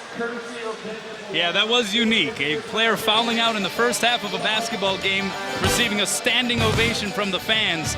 But this is a Stan Sheriff Center fan base tonight that is looking at what has the makings of a Western Athletic Conference upset. Hawaii up 44-34, but a whole lot of hoops still to come. We'll be back with more after this.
Back at the Stan Sheriff Center in Hull, what a difference that Zane and Maya make. We all knew it would be a huge boost, but Hawaii up by 10 points.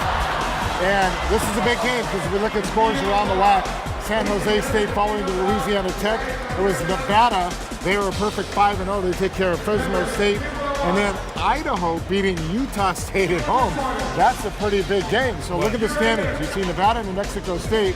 New Mexico State 4-0, Hawaii 2-2. That's the game that we're watching right here. And Artie, give the Warriors credit. A 16-1 run early and an 8-0 run to shut out the half. Inspired basketball. Well, inspired basketball, and it was nice to see that not only did Zane Johnson come out to play and is feeling much better, but Maya Ostrowski has been the leader and the maestro and the conductor that he is known to be, and he has made a difference. Realize Hawaii has his lead, and Vander Joaquin did not even play that many minutes in the first half. He got those 2 early fouls, came back in the ballgame for maybe 30, 45 seconds, and Coach Gib Arnold decided to sit him down. That's why Davis Rositas got his 5 fouls in the first half. But Hawaii was able to get a lead, maintain the lead, hold on to the lead, and go in the locker room with a nice lead. And Vander Joaquin was not even a factor. Bodes real well for the University of Hawaii. Of course, one could debate whether it was the right move to keep Davis Rositas in, but you know what? As Coach Gib Arnold said, he took one for the team. 9 points, 5 rebounds. He played good basketball. We'll talk a little bit more about Vander Joaquin in the second half. Those highlights when we come back. Stick around, everybody. It's a buzzing crowd here at the Stan Sheriff Center on OC Sports.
Back to the Stan Sheriff Center and Artie Wilson, Zane Johnson. No ill effects coming off of that flu bug or the virus, whatever he had. Solid performance, 4 of 8 from the 3-point line, 18 points. Yeah, whatever he had in that IV, he should use it all the time because he shot the ball extremely well and played really, really well. Zane Johnson has been a real factor in this first half. It's nice to see him come back from not being able to play on Thursday night to being such a dominant guy in the first half of this game. Now, the question will be, can he come out and do the same thing in the second half? And even if he can't do as much, he can do just about as much. The other question is, can they stop Rama? This guy is an absolute beast. But if you look at these highlights here, it's all about using that power to get a second opportunity. Well, he's just long and big, and Hamadou Rahman is just a big guy. And New Mexico State is fortunate. They have a couple of big guys And without Vander Joaquin in the ball game, Hawaii does not have the same size to match. But now, in the second half, Hawaii will have Vander. He'll have 3 fouls to use, and he's got to be smart with those 3 fouls because they're going to need him to play the entire second half. Tell you what, if you don't come down to the Stan Sheriff Center, this is a perfect example of why it's a great idea to support the team in person. We're throwing basketballs into the stands. The crowd is going absolutely nuts here, and for good reason. This team has come out, and they have really ignited this crowd, Artie. We saw the 3-pointers.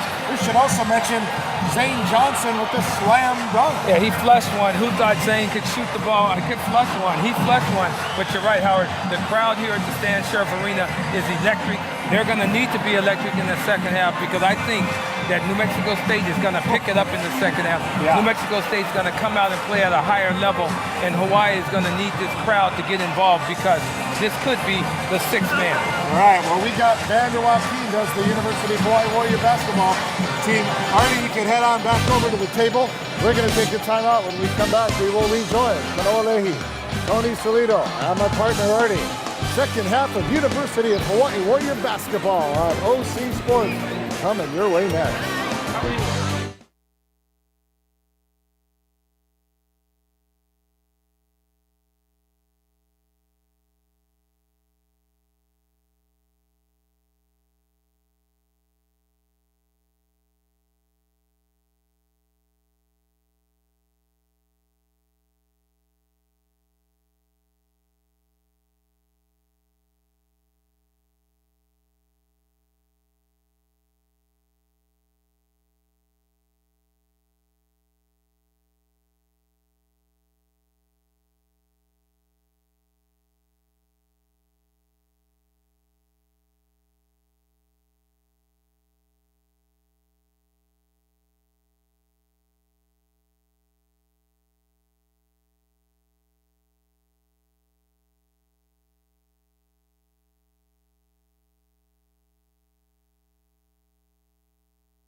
Back here at the Stan Sheriff Center, it is a 10-point halftime advantage for Hawaii. And let's take a look at the McDonald's halftime statistics.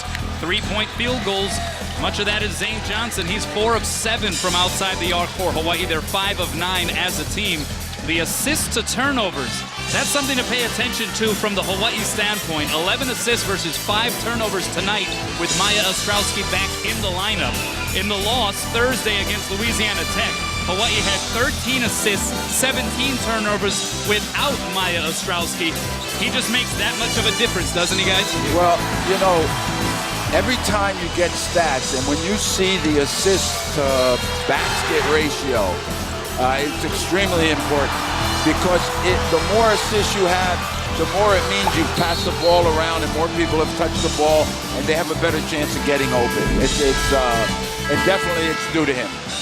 Well, Maya is the spoon. He stirs everything, he makes everyone better, and he helps his teammates feel good about themselves on the floor. 6 assists, 1 turnover for Maya thus far. Of course, Zane Johnosn leading the way with 18. What is the biggest key, you would say, in this second half, particularly in the first 5 minutes of this second half? Rebounding. And I would say that Vander Joaquin has got to play smart and play tough without picking up the 3rd foul. That'll be big. All right, we'll have more from the Stan Sheriff Center as we have 20 minutes remaining in this WAC contest. Hawaii up 10 on the Aggies.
OC Sports, presented on Oceanic Time Warner Cable, is sponsored by Bank of Hawaii and Kaiser Permanente. Announced attendance this evening at the Stan Sheriff Center. Tickets issued 7,346. And how about the quality win for the Rainbow Wahine basketball team? Back-to-back wins. It's nice to see the ladies get a couple victories. Is this the largest crowd of the year? I think that number would be up there. In the Diamond Head Classic, didn't we see a couple? There may have been an 8, maybe? Yeah, maybe an 8. Do we? We'll take a look. We'll take a look. That's a good question. Everybody's getting down, feeling good about the first half. But still 20 minutes remaining. Oh, yeah. And Hawaii will try to protect a 10-point advantage. They go Ostrowski, Johnson, Joaquim, Wiseman, and Thomas. That's the original starting 5. Same goes for New Mexico State. They go with their original first 5. Thomas down low, power move, no. Joaquim taps the rebound to himself. Sat out the majority of that first half with those quick 2 personal fouls. Tough miss by Justin Thomas, but nice job by Vander Joaquim to get an offensive rebound and play under control. And to answer your question, Coach Salido, a little over 8,100 came out for the Diamond Head Classic matchup for Hawaii against Auburn. It's knocked out of bounds, and it will stay here with Hawaii and a fresh 35 for the Rainbow Warriors. 5 minutes, by the way, logged for Vander Joaquim in that first half with those 2 fouls. Coach saved it. Had Davis Rosidis going in there, 9 points, 5 rebounds, but fouled out of the game. Justin Thomas able to get that bucket, and it's a 12-point advantage for Hawaii, but nobody getting back. Rahman finds himself with it, got it stripped. Watson, and the Aggies just hanging around the hoop that time. That was just poor defense by Hawaii. They made the basket and came down the floor, and nobody was looking defensively. You can't celebrate, guys. Too much time to play. Maybe something pointed out in the Aggies locker room, even off of a made bucket, push it.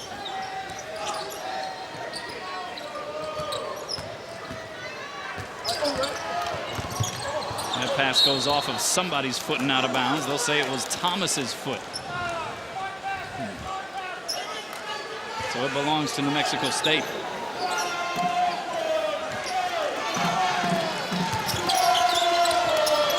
Cross-court pass deflected away. Watson, though, comes to grips with it. And a foul will be called. It will go against Zane Johnson. That's his 3rd personal foul. What a first half for Zane.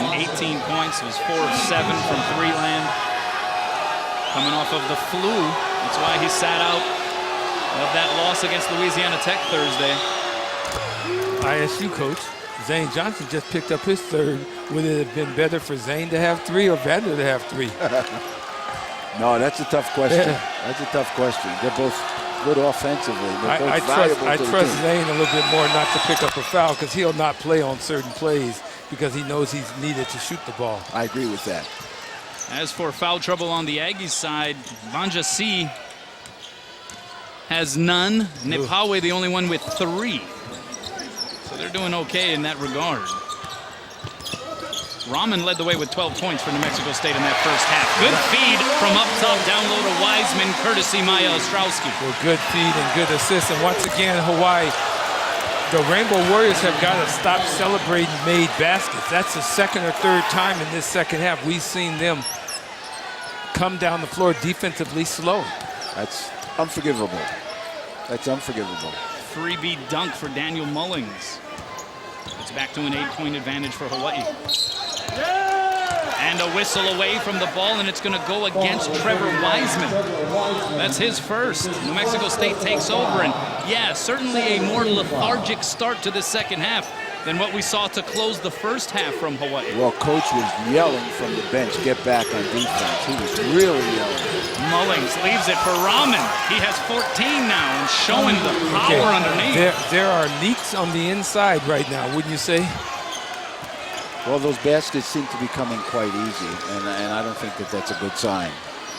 The Aggies have found some of those angles, some of those entry points, if you will. And now a whistle away from the ball. This time goes against New Mexico State. It'll go against Daniel Mullings, his 2nd. But Daniel Mullings was given the assignment to get into Zane Johnson's pocket and not let Zane get loose. So that's what he's been charged with in the second half. And if you watch him, he's going everywhere Zane goes. Here's Johnson, open look. Yes. Yeah, he didn't get there in time. He's got 21, Zane Johnson. 5th triple of the game. And Hawaii, with a lot of palms pointed upward, they weren't sure what defense to run. You're right. But Joaquim covers them. Thomas, the runner, gets fouled. He'll go to the free throw line. Hawaii's got to understand defensively what they're supposed to be in, because it looks like some of the guys know where they're supposed to be and some of the guys don't. A moment ago, we talked about Zane Johnson and the balance he has in his shot. When he is on balance, he is very beautiful with this shot. Well, you said that sometimes they don't get back fast enough. What happens when you switch defenses a lot is that the guys don't know what defense they're supposed to go back in, and sometimes that catches them. So they have to find out what defense they're in. In that last sequence, there were a couple of Rainbow Warriors. Yeah. Palms are pointed upward. They Yeah, weren't didn't- sure well, exactly what to get into. There's got to be a little bit of communication between sideline and court, and guys on the court have to talk to each other. So good trip to the line there for Justin Thomas. The lead is back out to 11 for Hawaii. Thomas coming into this game shooting 83% from the line in whack play, upping his percentage. That three-pointer is off the mark. A one-handed rebound for McInnes, and he gets fouled by Wiseman, his second. And that is a point of emphasis, certainly, in regard to the statistics thus far for New Mexico State, and that is the number line for McInnes. Just 2 points for the WAC's leading scorer. That one rims out on him. Tipped up and in, though. You got to give that one to Chalizi Nipawe. Nice tip. They'll actually reverse that one, give it to Sai. Banja C. Yeah, Banja either C. of them were in the area. yeah, well, there's a lot of big guys in that area. Well, as soon as Zane hit that three, C came out to guard him. They switched men on him, and now he's all over.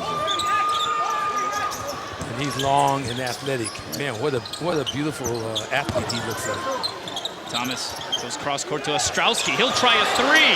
Yes! Oh yeah, now that's his first of the year. First one, I think. But the deal is Maya can't shoot it. That's what's so amazing. First three-pointer of the year for Maya Ostrowski. And they're going to call this one in the direction of Hawaii on the out-of-bounds play. Well, Maya Ostrowski led the state in scoring at Punahou. Yeah. He was a scoring machine, and he shot the three exceptionally well. Football has kind of changed that a little bit, and that's the only thing I can think of. He was 0 for his first 8 attempts from outside the arc. And how about one from up close? He wants to take over the game. Go ahead, little fella. And the lead is out to 14 for the Bulls. Joaquim with the denial. Ostrowski lost it to Watson. Now the numbers for the Aggies. McInnes. Wow. Oh, big turnaround right there. Wendell McInnes. He's got dunk highlights laced all over the place on YouTube as well from his high school and collegiate days. And he now has 4 points. It's been a quiet offensive night. Aside from that, though, for Wendell McInnes, uncharacteristically so. Thomas off the feed from Wiseman. Hawaii's having pretty good success on the inside, and I like the fact that they're going in, out, versus just shooting jump shots.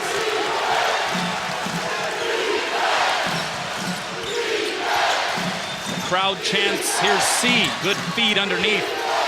But Nipawe couldn't find it from up close, and it belongs to Hawaii. Now that's a gimme right there. You're supposed to finish that. We saw some poor shooting from the Aggies early in the first half. Seeing a little bit in this stretch in the second half. Hawaii by 14.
14-point advantage for the home team Rainbow Warriors over the Aggies of New Mexico State. Your Jack Fact tonight, getting to the charity stripe.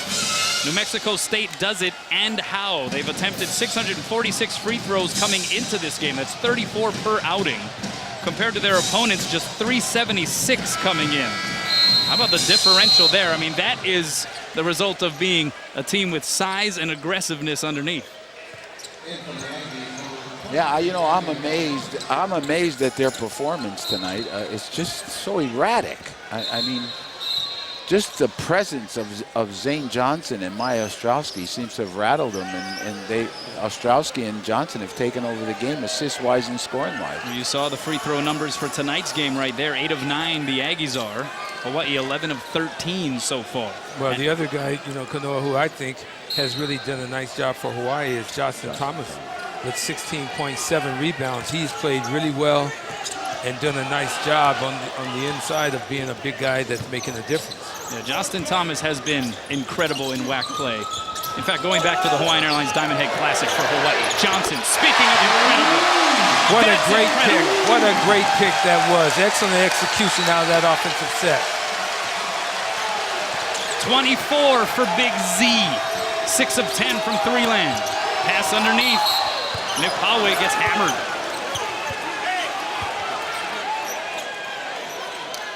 And Nipawe and Joaquim, after colliding on that play, showing a bit of sportsmanship and shaking each other's hands. But here is Maya Ostrowski showing some offense. Usually it's what's Maya's is yours. He's very generous giving the ball away, but a couple of times calling his own number, and I'm sure that's something that the Hawaii fans wouldn't mind seeing more of going forward.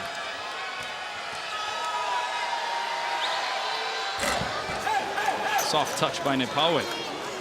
Nipawe is a good free throw shooter. I think he made 2 in a row in the first half. It looks like he got nice form, nice rotation on the ball, and the ball seems to go in. Yeah, comes out of his hand soft for a big guy. Yeah, and he is a big guy. He's big. Yeah, he's big. New Mexico State trying to keep pace with Nevada. Nevada beating Fresno State tonight, 74-61. They're 5-0 in the WAC. Aggies coming in 4-0, so they're trying to keep pace.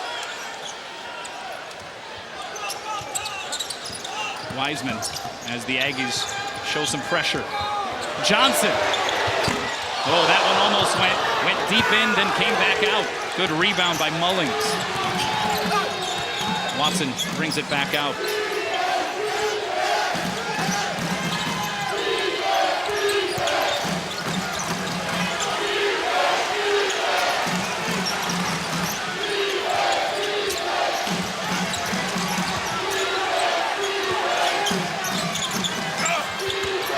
Watson got the bounce. Well, you got the friendly roll right there. A lot of passes on that possession by the Aggies. Well, they're pressing UH, and I think that's a losing proposition. UH have killed the press. Kill it. Joaquim had a chance to drop the hammer instead. Did it very gently. But the result is the same. Couple of points for Hawaii, and the lead is 15. Well, they're extending their defense with a press, and that Hawaii goes through it like it's not even there. And give the assist to Johnosn Thomas. His line now, guys, 16 points, 5 assists, 7 rebounds. That's pretty impressive. McInnes can't finish lefty. Ball battered around. Johnson comes down with it. And Hawaii a chance to add to it. Bounce pass, Wiseman underneath. Boy, that pass and he was stepped there. out of bounds. I saw that as a player. I saw Maya. I saw just where he was going. I was hoping Trevor was going to continue to run. It was there too. Man.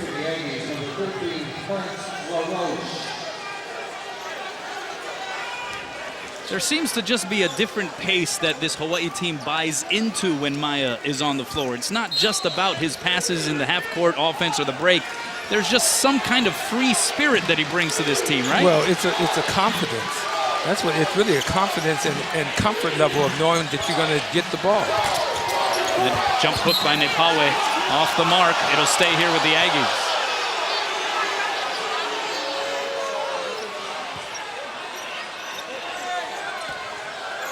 New Mexico State shooting 37% from the floor tonight.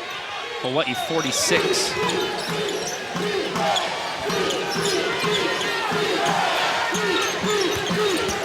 Anjasi drives the lane. This is Mullings from the left side. Sails it over the iron. What a pass. Thomas tried to rock it. He gets fouled. Nice assist once again by Maya. Johnosn wants that one back because he knows he should have finished that. Let's watch this again. Maya comes down the floor. He sees it, delivers a quick pass. Johnosn, got to finish it, big guy. Got to finish it.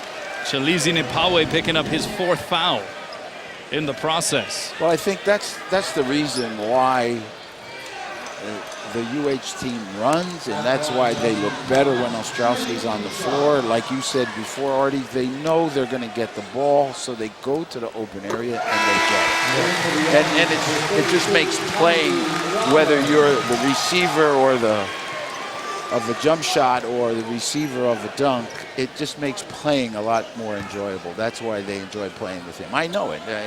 They're a completely different team when he's out on the floor. That's Thomas's first miss from the free throw line. Was 7 of his first 7 prior to that attempt. Hawaii up 16 on the Aggies. Here's Watson from the elbow. Can't find it. Joaquim pulling down his 5th rebound. And a double dribble, a mishandle called against Maya. Well, I thought the defender had hit the ball, and it did get caught up on Maya's leg. It is a turnover. Didn't argue it much. Aggies with it. Mullings tried to leave it for Rahman, but he couldn't handle it. Ostrowski to Joaquim. Pump fake, power dribble, up, in, and one. I like the confidence of Vander Joaquim. I like the patience that he had. He did not overreact when he got that pass and commit an offensive foul. And he completed the play, and we'll get a 3-point opportunity. Watch it again here. Great bounce pass. Vander goes in there, gathers himself, gets it to fall, and we'll get one more.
Give the one you love the perfect gift from Big Island Candies. Click on BigIslandCandies.com to view their Valentine collection.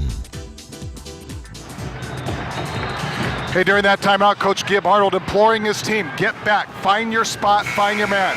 He assigned everybody a man. He said, as soon as there's a basket, make or miss, get back, get your arms up, pick up your man, and get ready to play defense. Kanoa? Thanks, Dash. Kanoa Leahy along with Tony Salito and Artie Wilson. There's a look at one of the assistants. In fact, a first-year assistant for New Mexico State, Tony Delk. Played 10 years in the NBA, but prior to that, played at Kentucky, was a member of the 1996 Kentucky Wildcat National Championship team. Celebrity status coming in here. Helps with recruiting, I can tell you that. Vander Joaquim at the free throw line. Gets it to go. Completes the three-point play. Joaquim now with 5 points to go along with 5 rebounds. Mullings trying to return. The favor of the other end got turned back, but LaRoche cleaned it up. Good block by Vander, but nobody was there to help out. 69-52 Hawaii. 11 and a half to play here in this second half. Still a lot of time, but Bo's in control right now. Well, you know, if you look at the pregame statistics, what amazed me the most is that New Mexico State has this great size, and they don't block any shots. And tonight is another night where Hawaii is out blocking New Mexico State by a ton. And Hans Brereton, as Hawaii is also out rebounding New Mexico State. Able to follow up the miss by Thomas, and a foul called against Joaquin. That's his third, and you were talking about it at halftime, Artie. If Joaquin could get into this range prior to picking up his third, that will take some of the pressure off. Absolutely. Now he can play the next 11 minutes. You know, has 2 fouls to give, but he's got to play smart. And you got to credit Hamadou Ramin for taking it to him. He went straight at it. Well, Ramin, who's had himself a nice evening at the line, misses on the free throw there, though. 14 points, 5 rebounds for Hamadou Ramin. Kanoa, a moment ago, Hans Brereton scored a bucket, and if they could get 2, 4, 6 points out of Brereton in the last 11 minutes, that would be big for Hawaii.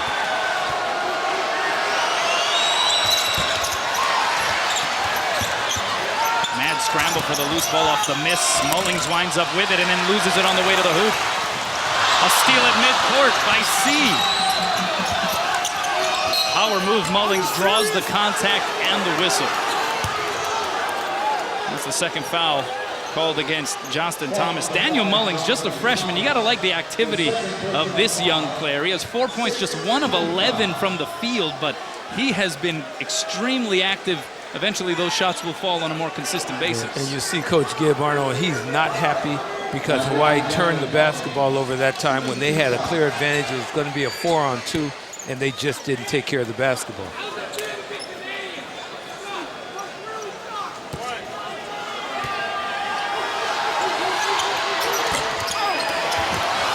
Follow-up McInnes.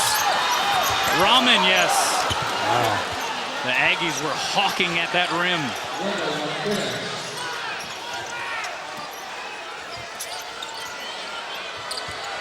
And showing some extended defensive pressure again. Thomas gets it picked. Open floor steal. LaRoche. That gets picked off by Ostrowski, who steps out of bounds. He tried to call the timeout in midair. We talked about that in the opening half. That rule has been changed here. A couple years ago, where players can no longer call timeout while they're sailing out of bounds. That's not considered a position where a player has possession of the basketball. There's another poke away right there.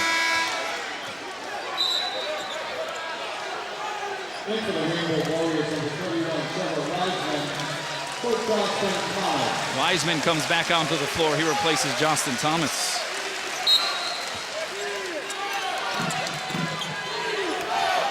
Big possession for New Mexico State. Well, so far, I don't know if you guys have noticed this, but New Mexico State has absolutely no outside shooting. None. Yeah.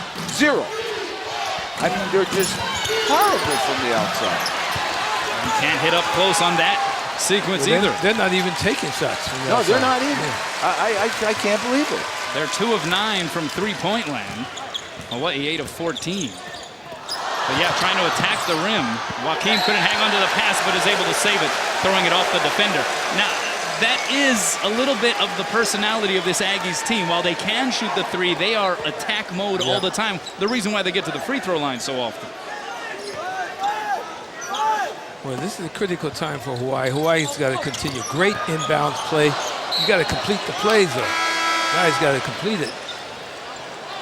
Hey kids, there's a special UH Club just for you. Stop by any Papa John's Pizza Hawaii store to join the UH Kids Club. You'll receive an official club t-shirt and a variety of other benefits. Join the UH Kids Club today.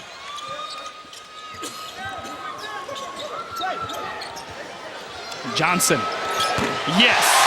His 7th three-pointer. My name is Zane, Mr. Zane Johnson. You can call me Trey. And why not?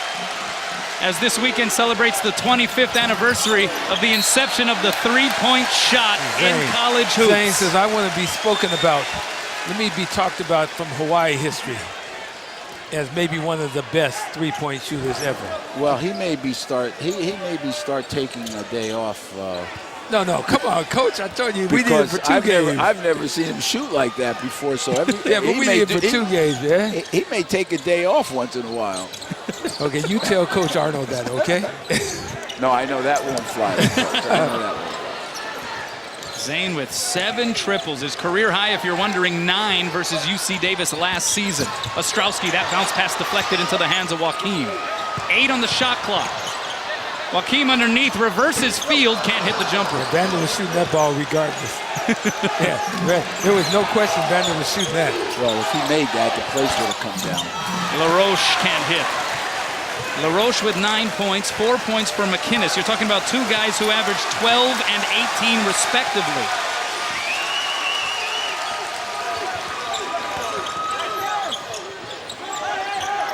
Johnson, why not? That one off the mark. The follow-up no good. Good work underneath by the Hawaii rebounders, but it's saved into the hands of LaRoche. Stolen by Ostrowski.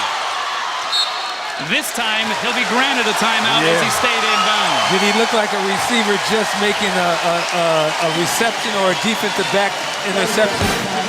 As the replay will show, both feet were inbound. I hear you. Yeah.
74-55, Hawaii over New Mexico State. Coach, what about the play by Maya Ostrowski moments ago? Well, here he looks like a receiver, and, you know, once again, I've said this before, not only is he a smart player, I had his father and his 2 uncles played for me. I reluctantly say he might be better than they were, but it's a close race. I don't know about that. I know one thing for sure. I know one thing for sure. He's quicker. He's a better football player. He's quicker. He's quicker. He's quicker.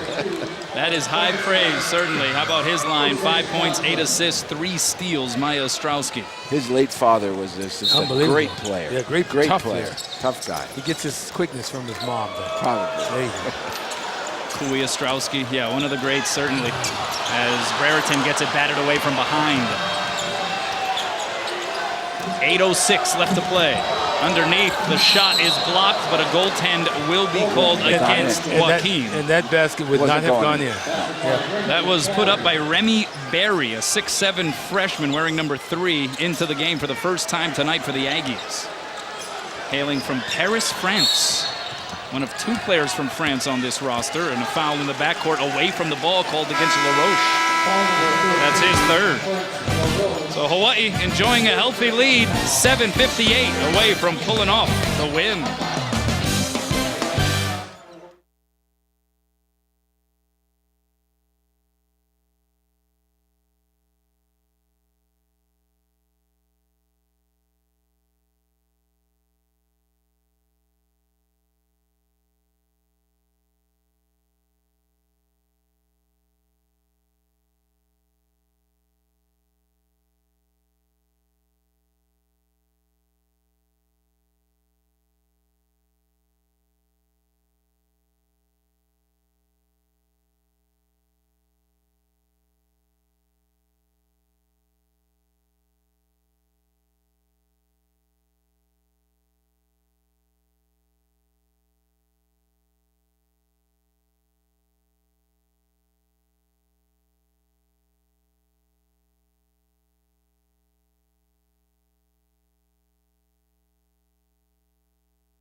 Well, without Zane Johnosn on the floor Thursday against Louisiana Tech, Hawaii was 3 of 13 from outside the arc tonight.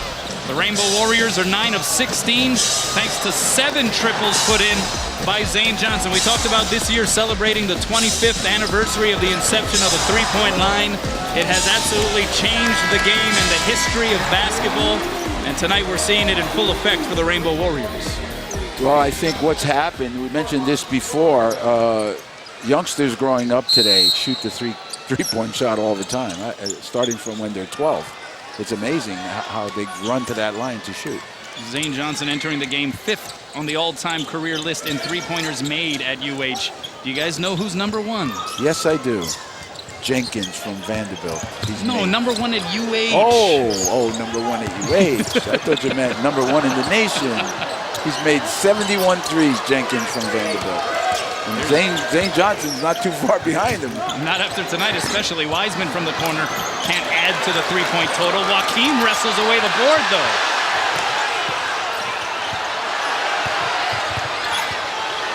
And he's going to put it up himself. Can't find it. The rebound to Nepawe. And all the way down court, Watson. The hesitation move, and he gets fouled. The jump stop. People in here are calling for a travel. That was just a good jump stop. Well, now I know why they shoot 648 threes. Because they free throws, you mean. Jump shots. You mean free throws. Did I say free throws? Yeah, you said threes, but you meant free throws. They can't shoot threes. They can't shoot jump shots. All they do is go to the basket. So what UH has done is closed off their drives to the basket, and it's left them really vulnerable by staying in that zone in the beginning of the game. Fourth foul against Zane. I think it took them out of their flow. Now, you didn't answer my question, guys. Number 1 all-time three-pointers made at UH. I know it. You know who told me? At UH now. But I don't remember it. Artie, any guesses? Number 1 all-time. English. There have been some good ones. Carl English? No. Good guess, though. Good guess, though. Good guess. I should know this. I think so. The mind is going, man. I'll give you a few more moments. Okay, give me a few moments to think about it. No looking at the media guy. I won't look at the media guy.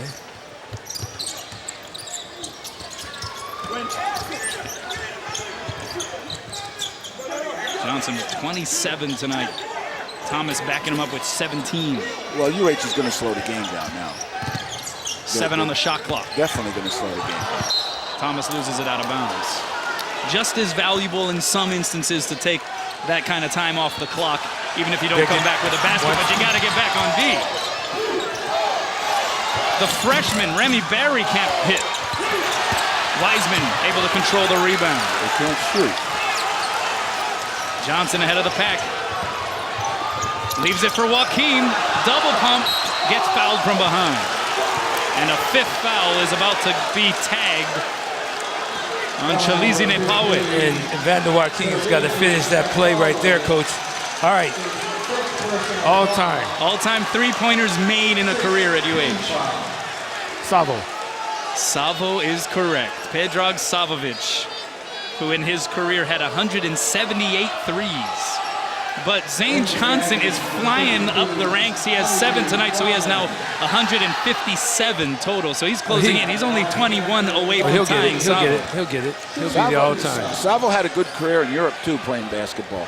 Played pro ball for a long time in Europe. He was a heck of a player. He was a heck of a player. Liked him. Nice guy, too. He competed, boy. He was tough. Joaquin misses the free throw. Bonjassi back on the floor for the Aggies. All right, what about this final 6-19? You're up 16. What is Hawaii trying to make sure that it does here to not let this one slip away?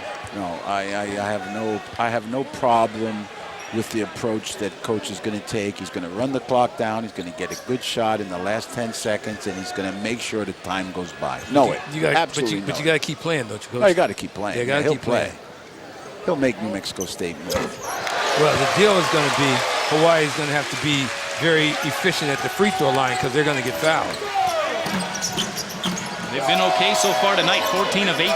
This is just 2 days after missing 12 free throws in that 4-point loss to La Tech. Let him shoot. Good defensive rotation here. Good closeout. McInnes blocked by Joaquin. I love it that Vander is playing a strong, smart second half. Wendell McInnes has been pretty much nowhere to be found. And he was the guy that said that Vander shouldn't have been player of the week. It should have been him. McInnes, a big-time tweeter, had a blog, in fact, called Every Day is Wednesday. As that shot by Thomas goes way over the iron. Aggies collect it. Mullings is going to try to force the issue, and he draws the whistle. But yeah, getting back to Wendell McInnes, tweeted a little bit about the selection of Vander Joachim as the WAC Player of the Week last week, saying he hadn't heard of a player who got that award following a loss. Yeah. Saying that he thought maybe it was an excuse as to the reason why he didn't get it. Yeah. But this is a guy, McInnes, who is not... he's not shy. He's not shy to share his opinion. Yeah. As we mentioned, the blog, he's also a rapper. Okay. He also has a few songs that you can check out online. He is known as Wednesday. And I'll read you one of the lines from one of his rap lyrics. Only you would have this. Wait, Coach, did you have this line? No, I didn't have Here we go. Married to the game, forever my lady. My hustle like Folgers on the grind daily. Okay. How you like that one, Coach? No. Come on, Coach. No. I thought you would go beep off your head there. I thought you guys were going to get into that one. Let me just say something. The teams that have given Hawaii the most problems, even the La Tech, were the teams that could shoot the three and could shoot the ball and pulled up and shot the ball. New Mexico State has not even attempted to try and shoot the ball. But they're not shooting it real and well. Hawaii has taken advantage of it and is leading by 16 points. Okay, and they're not a 16-point team better than New Mexico State. Okay, but Coach, come on now. You got to go back to what Kanoa asked you a moment ago. Yeah, why'd you dodge it? You dodged that question about the rap, man, about the lyrics. Did you like his lyrics? What was that on? You told me he was using his. It was on his Twitter. His rap name is Wednesday. And that was on. He tweeted that. Wait, give it to him again. I don't even know what that is. Coach, hold on. Check it out now, Coach. All right, here we go. Wendell McInnes, a.k.a. Wednesday. Yeah. One of the lyrics from his verses, married to the game, forever my lady, my hustle like Folgers on the grind daily. How you like that one, Coach? I understand it. I understand it. I don't particularly agree with it. You'll come with music next game. He's not playing too well. You'll come with music next game. It's a nice thought. Little bass. This guy, truth be told, McInnes, he can play. Yeah, his Bay Pride team won the title in the San Francisco Bay Area of Pro-Am this past summer, and that has players like Matt Barnes and NBA players who play in that league. And he scored 51 points in the championship game. So McInnes is not a guy who is quieted too often, whether it be verbally or through his game. A 10-second violation called against Hawaii, so a turnover there. So this is all the more interesting and perhaps impressive from the Hawaii standpoint that McInnes is relegated to just 4 points on 2 of 10 shooting thus far. Yeah. That said, 5:19 remaining, Hawaii by 16, and Hawaii just used its final timeout, guys. Well, Hawaii needs to make sure now. 5:19 is a lot of time in a basketball game, and one of the things that you don't want to do is start to play not to win and trying to hold the ball and being tentative. You've got to continue to play, keep the pressure, do the things that got you where you are. Little bit of what some of the criticism was following the loss at Nevada, that Hawaii maybe started to play on its heels a little bit more as opposed to attacking. Different situation, though. They were up 7 with a few minutes left in that game. They're up 16, 5:19 left here. I disagree completely. You cannot let Zane Johnosn, in a game like this, come down the court, get his feet set, and shoot after 10 seconds has gone by on the clock. You've got to run the clock down and get a good shot. Because it's advantageous to Hawaii for the clock to run. But you got to get the ball in bounds, and you got to advance the ball and not be tentative in the backcourt. Yeah, that's the first turnover I saw against the press, so that doesn't bother me too much. Here's McInnes. Good pump fake. Rises up, does not get the roll, but right there to tap it in is the freshman Mullings. He's been everywhere. And here's another steal. At least for a moment, Wiseman able to get his hands back on it, so they draw the tie-up. Possession arrow belongs to New Mexico State, so it works the same as a steal. The Aggies taking it over. Once again, Hawaii's got to get back And offensively, get into their sets against the press and get the ball into the right guy's hands. Yeah, but New Mexico State now is completely denying Ostrowski the ball. Completely. They won't let him go near the ball, and that's what's hurting University of Hawaii. And remember, Hawaii, no timeouts remaining. They used their final timeout about a minute ago. So this is by no means an open and shut case the rest of the way. 5:02 left. There's a lot of basketball to be played. I'll say, I saw a team lose today in the last second with 1 second on the clock. 1 second. C, the jumper. Yes, and it's down to 12. Timeout called by the Aggies.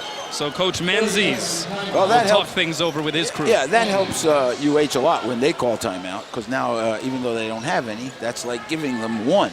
So now Coach will go over a few things, and hopefully they'll perform better. What has been the difference the last couple of times on this pressure that we've seen from New Mexico State and why it's caused Hawaii so much problem? I think, I don't know what Artie's going to say, but my opinion is they've taken Ostrowski out of the equation. They just face guard him and they deny him the ball, and the other guys can't handle it. Yeah, and they're not handling the ball, and guys are tentative when they get the ball because they're looking for Maya. They've got to come out and be aggressive, get it over the line. Hawaii, 12 second half turnovers. I mean, they played a great first half, did turn the ball over. We talked about how wonderful they were taking care of the basketball. Second half now, 12 turnovers and a half. And it's a 12-point ball game, 4:56 to go. There's still a lot of time left in this game. What about the option, perhaps, of putting Shaquille Stokes on the floor in addition to Maya Ostrowski for ball handling purposes? I think that's a great idea. Great idea. Wiseman almost loses it again. They got to get it across the timeline. Ostrowski able to do so successfully. Take it back out and take some time now. This is what they'll do. And that gets an applause, although lightly, from the fans. Once he gets his hands on the ball, then UH is in good shape. Wiseman picks up his dribble. Here's Ostrowski. 9 seconds on the shot clock. Now they want to get a quality look at it. Here's Thomas, 3 seconds on the shot clock. Long three, and that bricked up against the iron. Chance for New Mexico State to cut it to 10 and or double digits. And a foul on the perimeter called against Ostrowski. 9th team foul, and that will send LaRoche to the line to shoot 1-on-1. Wow, that's very, very, it was he lost the ball before he got fouled. That's a sensitive foul. Didn't look like much, sure.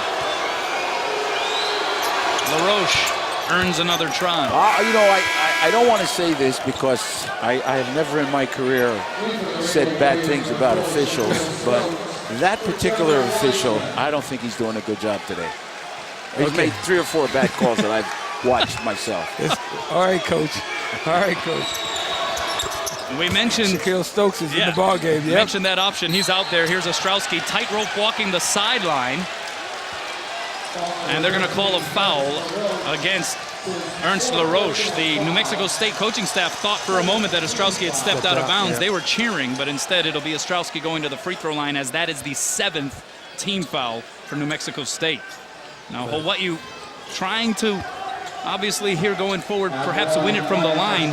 They have not had a field goal, Artie, in the last 9:39. Wow. Free throws are going to be important. I said it a moment ago, and Maya confidently goes up there and knocks that front end down. The deal is you're going to have to shoot free throws if you're the University of Hawaii, and everybody that's on the floor better be prepared because they're going to get fouled. I should say that was their last field goal came at 9:39 left in this second half, so about 5 minutes. Yeah. Maya's taking a break. You better give him only a few seconds, huh, Coach? Wow. Only a few seconds. That takes a lot of guts to do that. I'd give him a few. Give him oxygen. Get him back in a hurry. A couple of big free throws there. Here's LaRoche. Got stripped by Jefferson. The follow-up by Watson. No. Batted around. Joaquin tears it down. Somebody got to go help him. He gets fouled. That's a bit of a bailout there. Ooh, thank goodness he got fouled because there would have been a 10-second violation. Watson called for the whistle. Hawaii trying to hang on to a 12-point lead. Under 4 minutes to play.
there is your scenario, 77-65, Hawaii up 12, 3:57 remaining. If you're just joining us, Kanoa Leahy along with Tony Solito, Artie Wilson here courtside. Hawaii at full strength in terms of personnel. Zane Johnosn back from the flu. He missed that loss against Louisiana Tech Thursday. Same goes for Maya Ostrowski, who was fighting a staph infection. Both those guys back on the floor, and it has made all the difference in the world for this Rainbow Warrior basketball team. No question about it, Kanoa. And Coach, I'm sure if you were on the sideline, you'd be saying, man, I'm happy I got my starting guards Well, back. you know, I said something before. I think that when you have a guard tandem and you're a collegiate basketball team, you know, I think that's the first tandem that you look for when you're going to go out and recruit players, because all the teams that go far in the NCAA tournament will be guard oriented. Again, look at last year. I mean, the young man from Connecticut won the tournament by himself half of the time. Kimba Walker. He's a great guard, and I think it's very important for any team. I like what Vander Joachim has done, Kanoa. You know, at halftime, Vander's line was 0 points and 2 rebounds. That's what he had in the first half. And 2 fouls. Right now, Vander has, was it 9 points? He's got 7 points, 9 boards. Yeah. And 3 fouls. Yeah. Here's a steal by Hawaii, and Shaq Stokes, who was put back out there to help a little bit with the ball handling, as Maya Ostrowski gets a breather, loses it. LaRoche back to Mullings. And that one was actually batted by Mullings. It looked like it hit the official and right back into Mullings' grips, and off the Aggies went for the fast break. It did hit the official.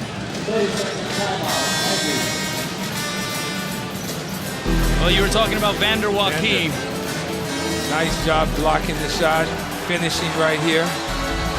What I like about Vander, he's played under control. That was a very nice play to catch that pass in transition and not travel or have a turnover. Well, what I like about Vander is that it's been him against in the second half, the bigger guys from New Mexico State, and he has more than held his own, rebounding and defensively. He's done a terrific job in the second half, and he's only committed 1 foul. I think that last steal was Garrett Jefferson's steal for University of Hawaii, and then Stokes turned it over, and Ostrowski come back in right now. So Stokes and Ostrowski on the floor. Johnosn looking to inbound. He goes end pass to Stokes, who finishes the lane. I love it that Shaquille Stokes confident enough to go on and take that shot. Mullings trying to respond, does, and draws the whistle. That's quite an and one by the freshman. And a foul called against Joachim, his 4th. 3:23 left. And the lead is back to 12 for Hawaii. What I don't like, if I'm defensively, what a great spin move here.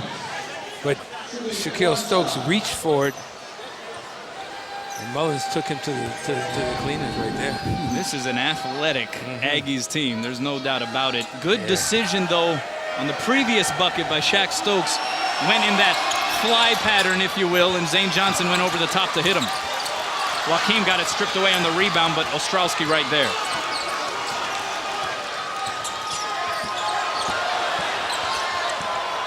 And Hawaii will try to sponge up some of the time again on this possession, but Ostrowski had the lead. Too quick for him.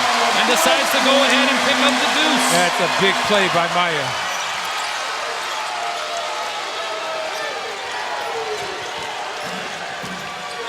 Now, New Mexico State. McInnes for 3, rattles it home. Wednesday, knocked that down.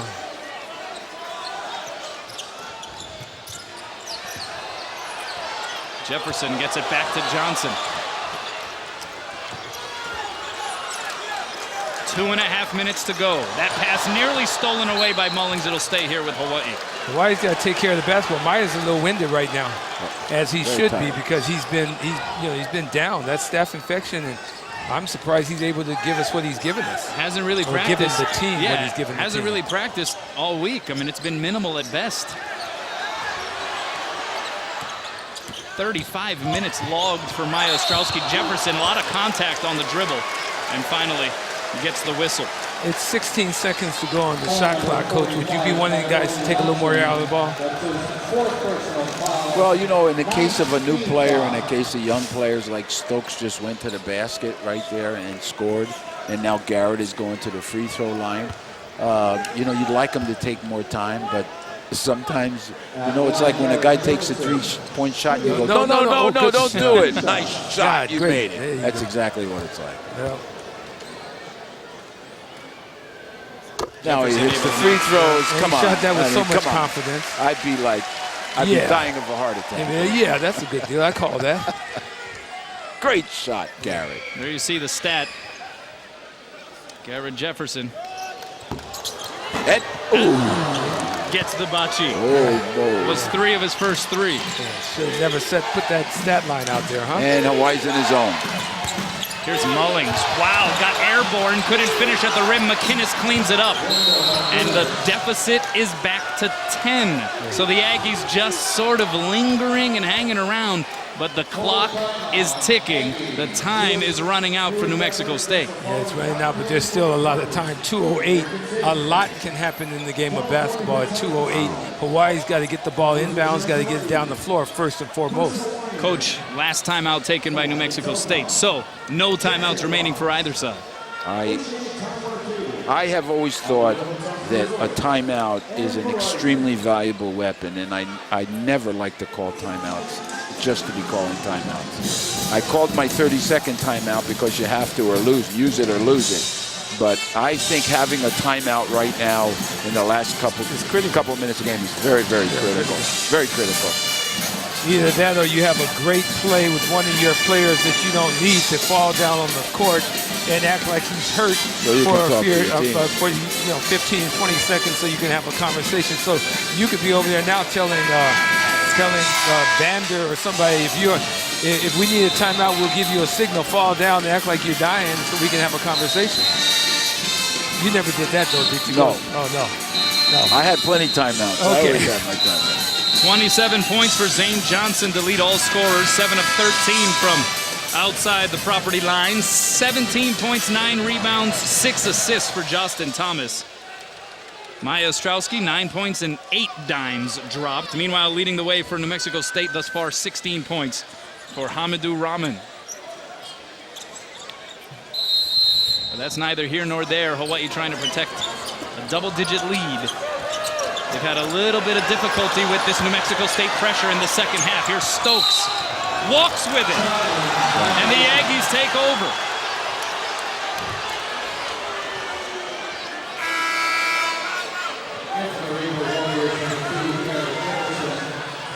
And Stokes will go to the bench. Jefferson will come in for defensive purposes, and he will try to attach himself to LaRoche. Here's McInnes, power drive, and a whistle called against Wiseman.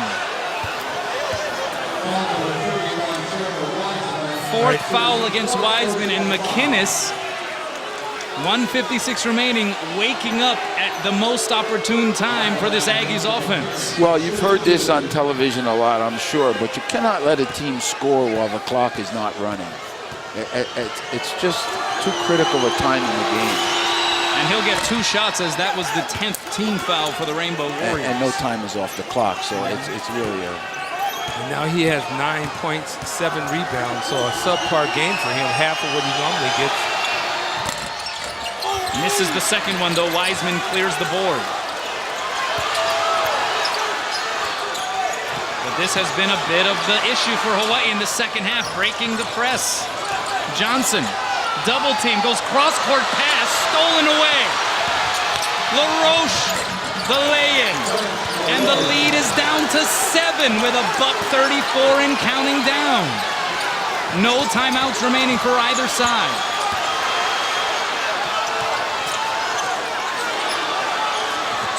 Ostrowski ahead to Johnson, just gets past the defender. Johnson lay-in, yes.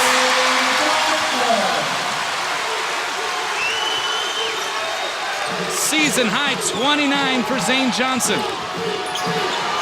C for 3. Get the ball in bounds in a hurry. You know, this is the deal. You don't wait. Don't let the defense get set up. Get it not to Bander. Hawaii Gonna have to shoot free throws once they cross the timeline, but it's a steal by McInnes. LaRoche leaves it for Mullings, can't hit. Stripped down low, Ostrowski comes out of there with it. A 2-on-1 with Vander. Joaquin fouled on the arm by Watson, and that's his 5th. He's done. 39.5 seconds remaining. And the fatigue factor, if you look at the two guys, Maya Ostrowski and Zane Johnosn, the two guys who have been sick are completely empty. They have very little left, and you see both of them are sucking it up real hard because they are playing on sheer guts right now. Well, I agree, but I disagree in that, hey, we're going to win a basketball game. Stay out there if we need you and play. You know, if you want to rest. I totally agree. If you sit want to down. rest, wait till the game's over. Yeah, you no can kidding. rest all night long. But this is what you're here for, and this is what you have to do. Suck it up. Yeah. Bit of a stumbling across the finish line. Yeah, they are. For Hawaii. It's like they dropped the baton and picked it up and they kept it going. But my goodness, 39.5. There's still a little time. He makes this, it should be okay. It ain't over yet, especially after that Joaquin missing the free throw. But it has been this 2-2-1 variation of the press by New Mexico State. Well, when you have that many guys pressing in the backcourt, all you got to do is get in the front court and you have advantage. You got to make this free throw, though, Vander Joaquin. This is big. And he gets it, rattles it home. Now you just play defense and don't give up a quick shot and don't commit a foul.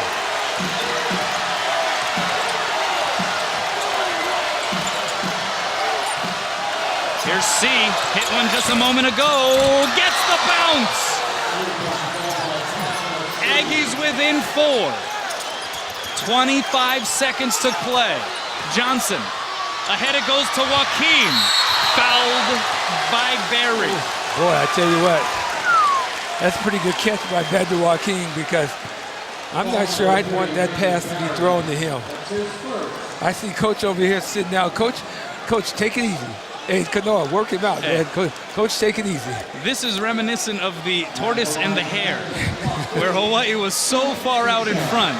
But as time went on, maybe starting to ease up a tad. Fatigue kicking in certainly for these Rainbow Warriors, but that tortoise starting to catch up.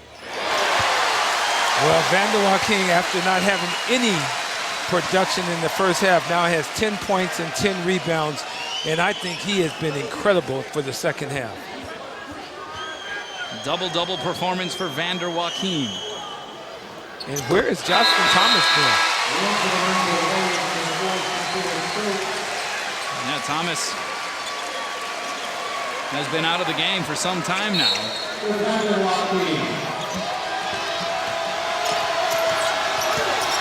Here's LaRoche. Gets it to Berry. Big 3 attempt there. No. The rebound followed by McInnes. 11.6 on the clock. It's a 4-point differential. See, without your timeout, you have no weapon at all. None. You're just completely hopeless. Well, now, Trevor needs to make sure he runs that baseline to get a good angle to throw the ball in. Gets it into Shaq Stokes, who will be fouled immediately. So here goes the freshman Shaquille Stokes to the line. He's a 70% plus free throw shooter, though, isn't he? And he's usually a guy that doesn't mind taking the shots and going to the line. You a New York kid, fearless.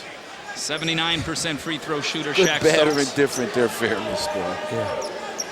Out of Lincoln High School, was the New York City Player of the Year. So a resume that is similar to that of guys like Stephon Marbury, Sebastian Telfair, Lance Stevenson, and he knocks down the first one, no problem. I just like the fact that the young guy will go to the line and shoot with such confidence. Fearless. I love it. Those New York City kids.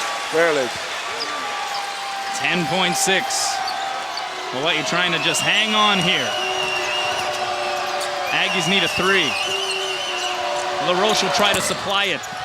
The follow-up, no. The follow-up, McInnes, yes. 1 second on the clock. And Hawaii just needs to inbound this one. It's knocked out of bounds, so even that, to run off the final second, was a bit of an assignment.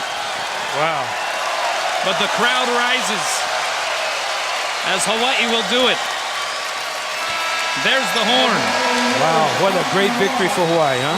like a couple of exhausted marathon runners crawling, scratching their way across the finish line. Hawaii able to just edge out New Mexico State, but Hawaii ultimately pulls off what will no doubt be considered a Western Athletic Conference upset here tonight. I think it was an excellent job for Hawaii, and I give a lot of credit to Vander Joaquin, because I thought he could have gone in the tank and not played well in the second half. He was really a factor in the ball game, blocking shots, being big on the inside, and scoring and rebounding. I really like that. I really like Vander, and I think he did a terrific job. But I'll go back to what I said before, and I think that I've heard it so many times.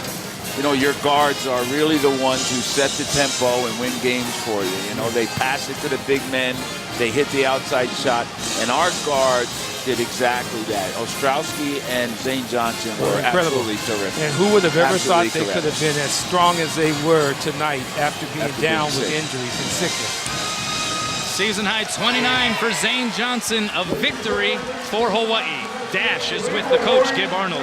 Take it away. Ronnie Kanoa, thank you very much. It was a little too tense down the stretch, but what an incredibly huge win for this team tonight. Yeah, that's a great win for us. It's a great win. It's a great win. And at the end they did a great job pressing, and we were tired and turning it over. But you know what? We had enough to end that game, and we won it. And I can't take that away. So I'm so proud of this group. Proud of Zane and Shaq Maya for coming back from injury. I'm proud of Big Davis for coming in there and playing when Vander was in foul trouble. It was a great win for UH tonight. Vander with a double-double in the second half. How big is this for this team now that you get to go on the road with this Mo on your back? Yeah, we needed it.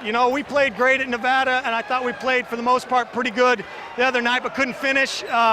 Didn't step up when we needed to, but tonight we stepped up. We got a big lead, and we coasted to a victory, but it's a victory. I don't care if it's ugly, pretty, sweet, by 2 or 20. It's a win. We're taking it. And you always tip your hat to the crowd at the end. This was a great crowd. Yeah, it was a great crowd tonight. Great crowd. I just wanted to keep them around a little longer because I saw some guys leaving when we were up 18. I didn't like that, so we decided to mess them up with a little bit. Yeah, good job, Coach. Way to go. Congratulations. By the way, the Bows are going to be signing autographs up in the rotunda, so a good night for that.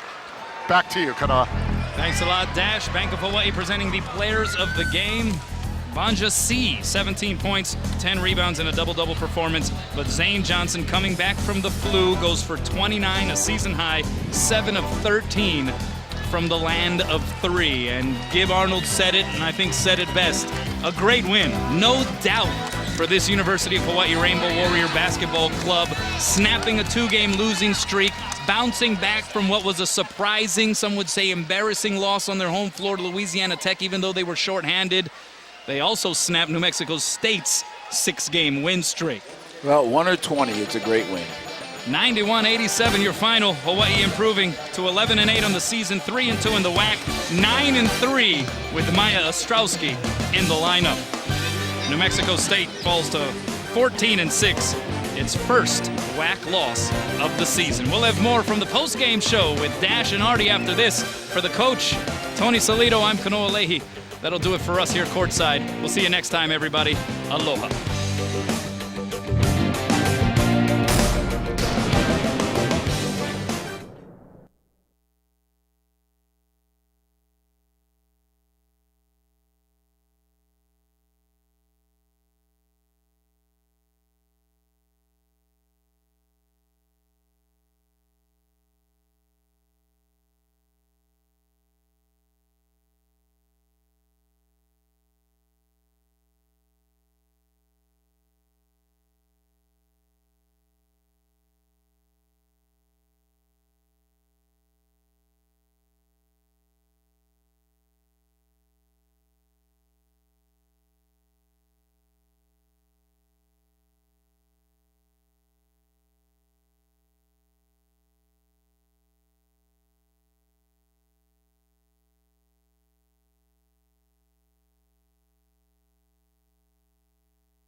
Wow, they're already sweeping up the floor, but nobody's going to be able to sweep away the memory of this incredible victory tonight at the Stan Sheriff Center. The Aggies come in a perfect 4-0 in the WAC, 6 in a row, and Hawaii wins 91-87. The final score. Howard Deshevsky with Artie Wilson here in the post game. And you know, after that last loss Thursday night, without Zane, without Maya, we kind of said, who is more important? Who would you rather have? Well, I guess twice as nice to have them both back. Yeah, no question about it. I said I'd rather have Zane because Zane would be able to knock down 1 or 2 3-point shots. Not that Maya is not important, because I call him the stir that stirs the spoon that stirs the coffee. He is so important to this team because Maya brings a confidence level in handling the basketball, and we saw it down the stretch when he was basically fatigued and Zane was basically fatigued.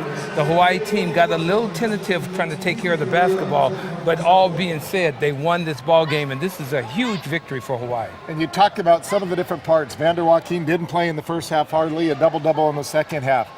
You look at Rosides, what he did in the first half with his 9 points and 5 rebounds, and even Shaquille Stokes. Lost the ball a couple times, but hit some key free throws. The 2 free That's throws right. Down the stretch. And you know who you haven't mentioned? Johnosn Thomas, who I thought had a fantastic ball game. I thought Johnosn played so very, very well. I was a little surprised he wasn't in there at the end of the ball game because he had not turned the ball over but once or twice in this ball game. Had probably one of his best ball games all around. I think he got 6 assists and 17 or 18 points, and he just did a great job. We're going to take you back to the first half because we talk about Davis Rosides, and we want to show you a little bit of what he did. He came in, and we even kind of joked about the fact with Gib Arnold that, have you ever seen a player foul out in the first half? He said no, and then you get a standing ovation to boot. But he really paved the way to allow Vander Joaquin to sit that whole half and be ready to go in the second half. Well, it was a good gamble that Coach Arnold made to allow Vander to sit on the bench the entire first half after picking up those 2 fouls. And Davis Rosides did a nice job. He needs to play stronger, tougher, and with more determination. But give him credit. In that first half, he gave you everything he had, and he was a factor. Without him in the first half, Hawaii loses this game. And Hawaii now gets to go on the road with a little bit of wind beneath their wings. Stick around, everybody. Much more to come here. Warrior basketball reaction. Hawaii winning. Huge night at the Stan Sheriff Center right here on OC Sports.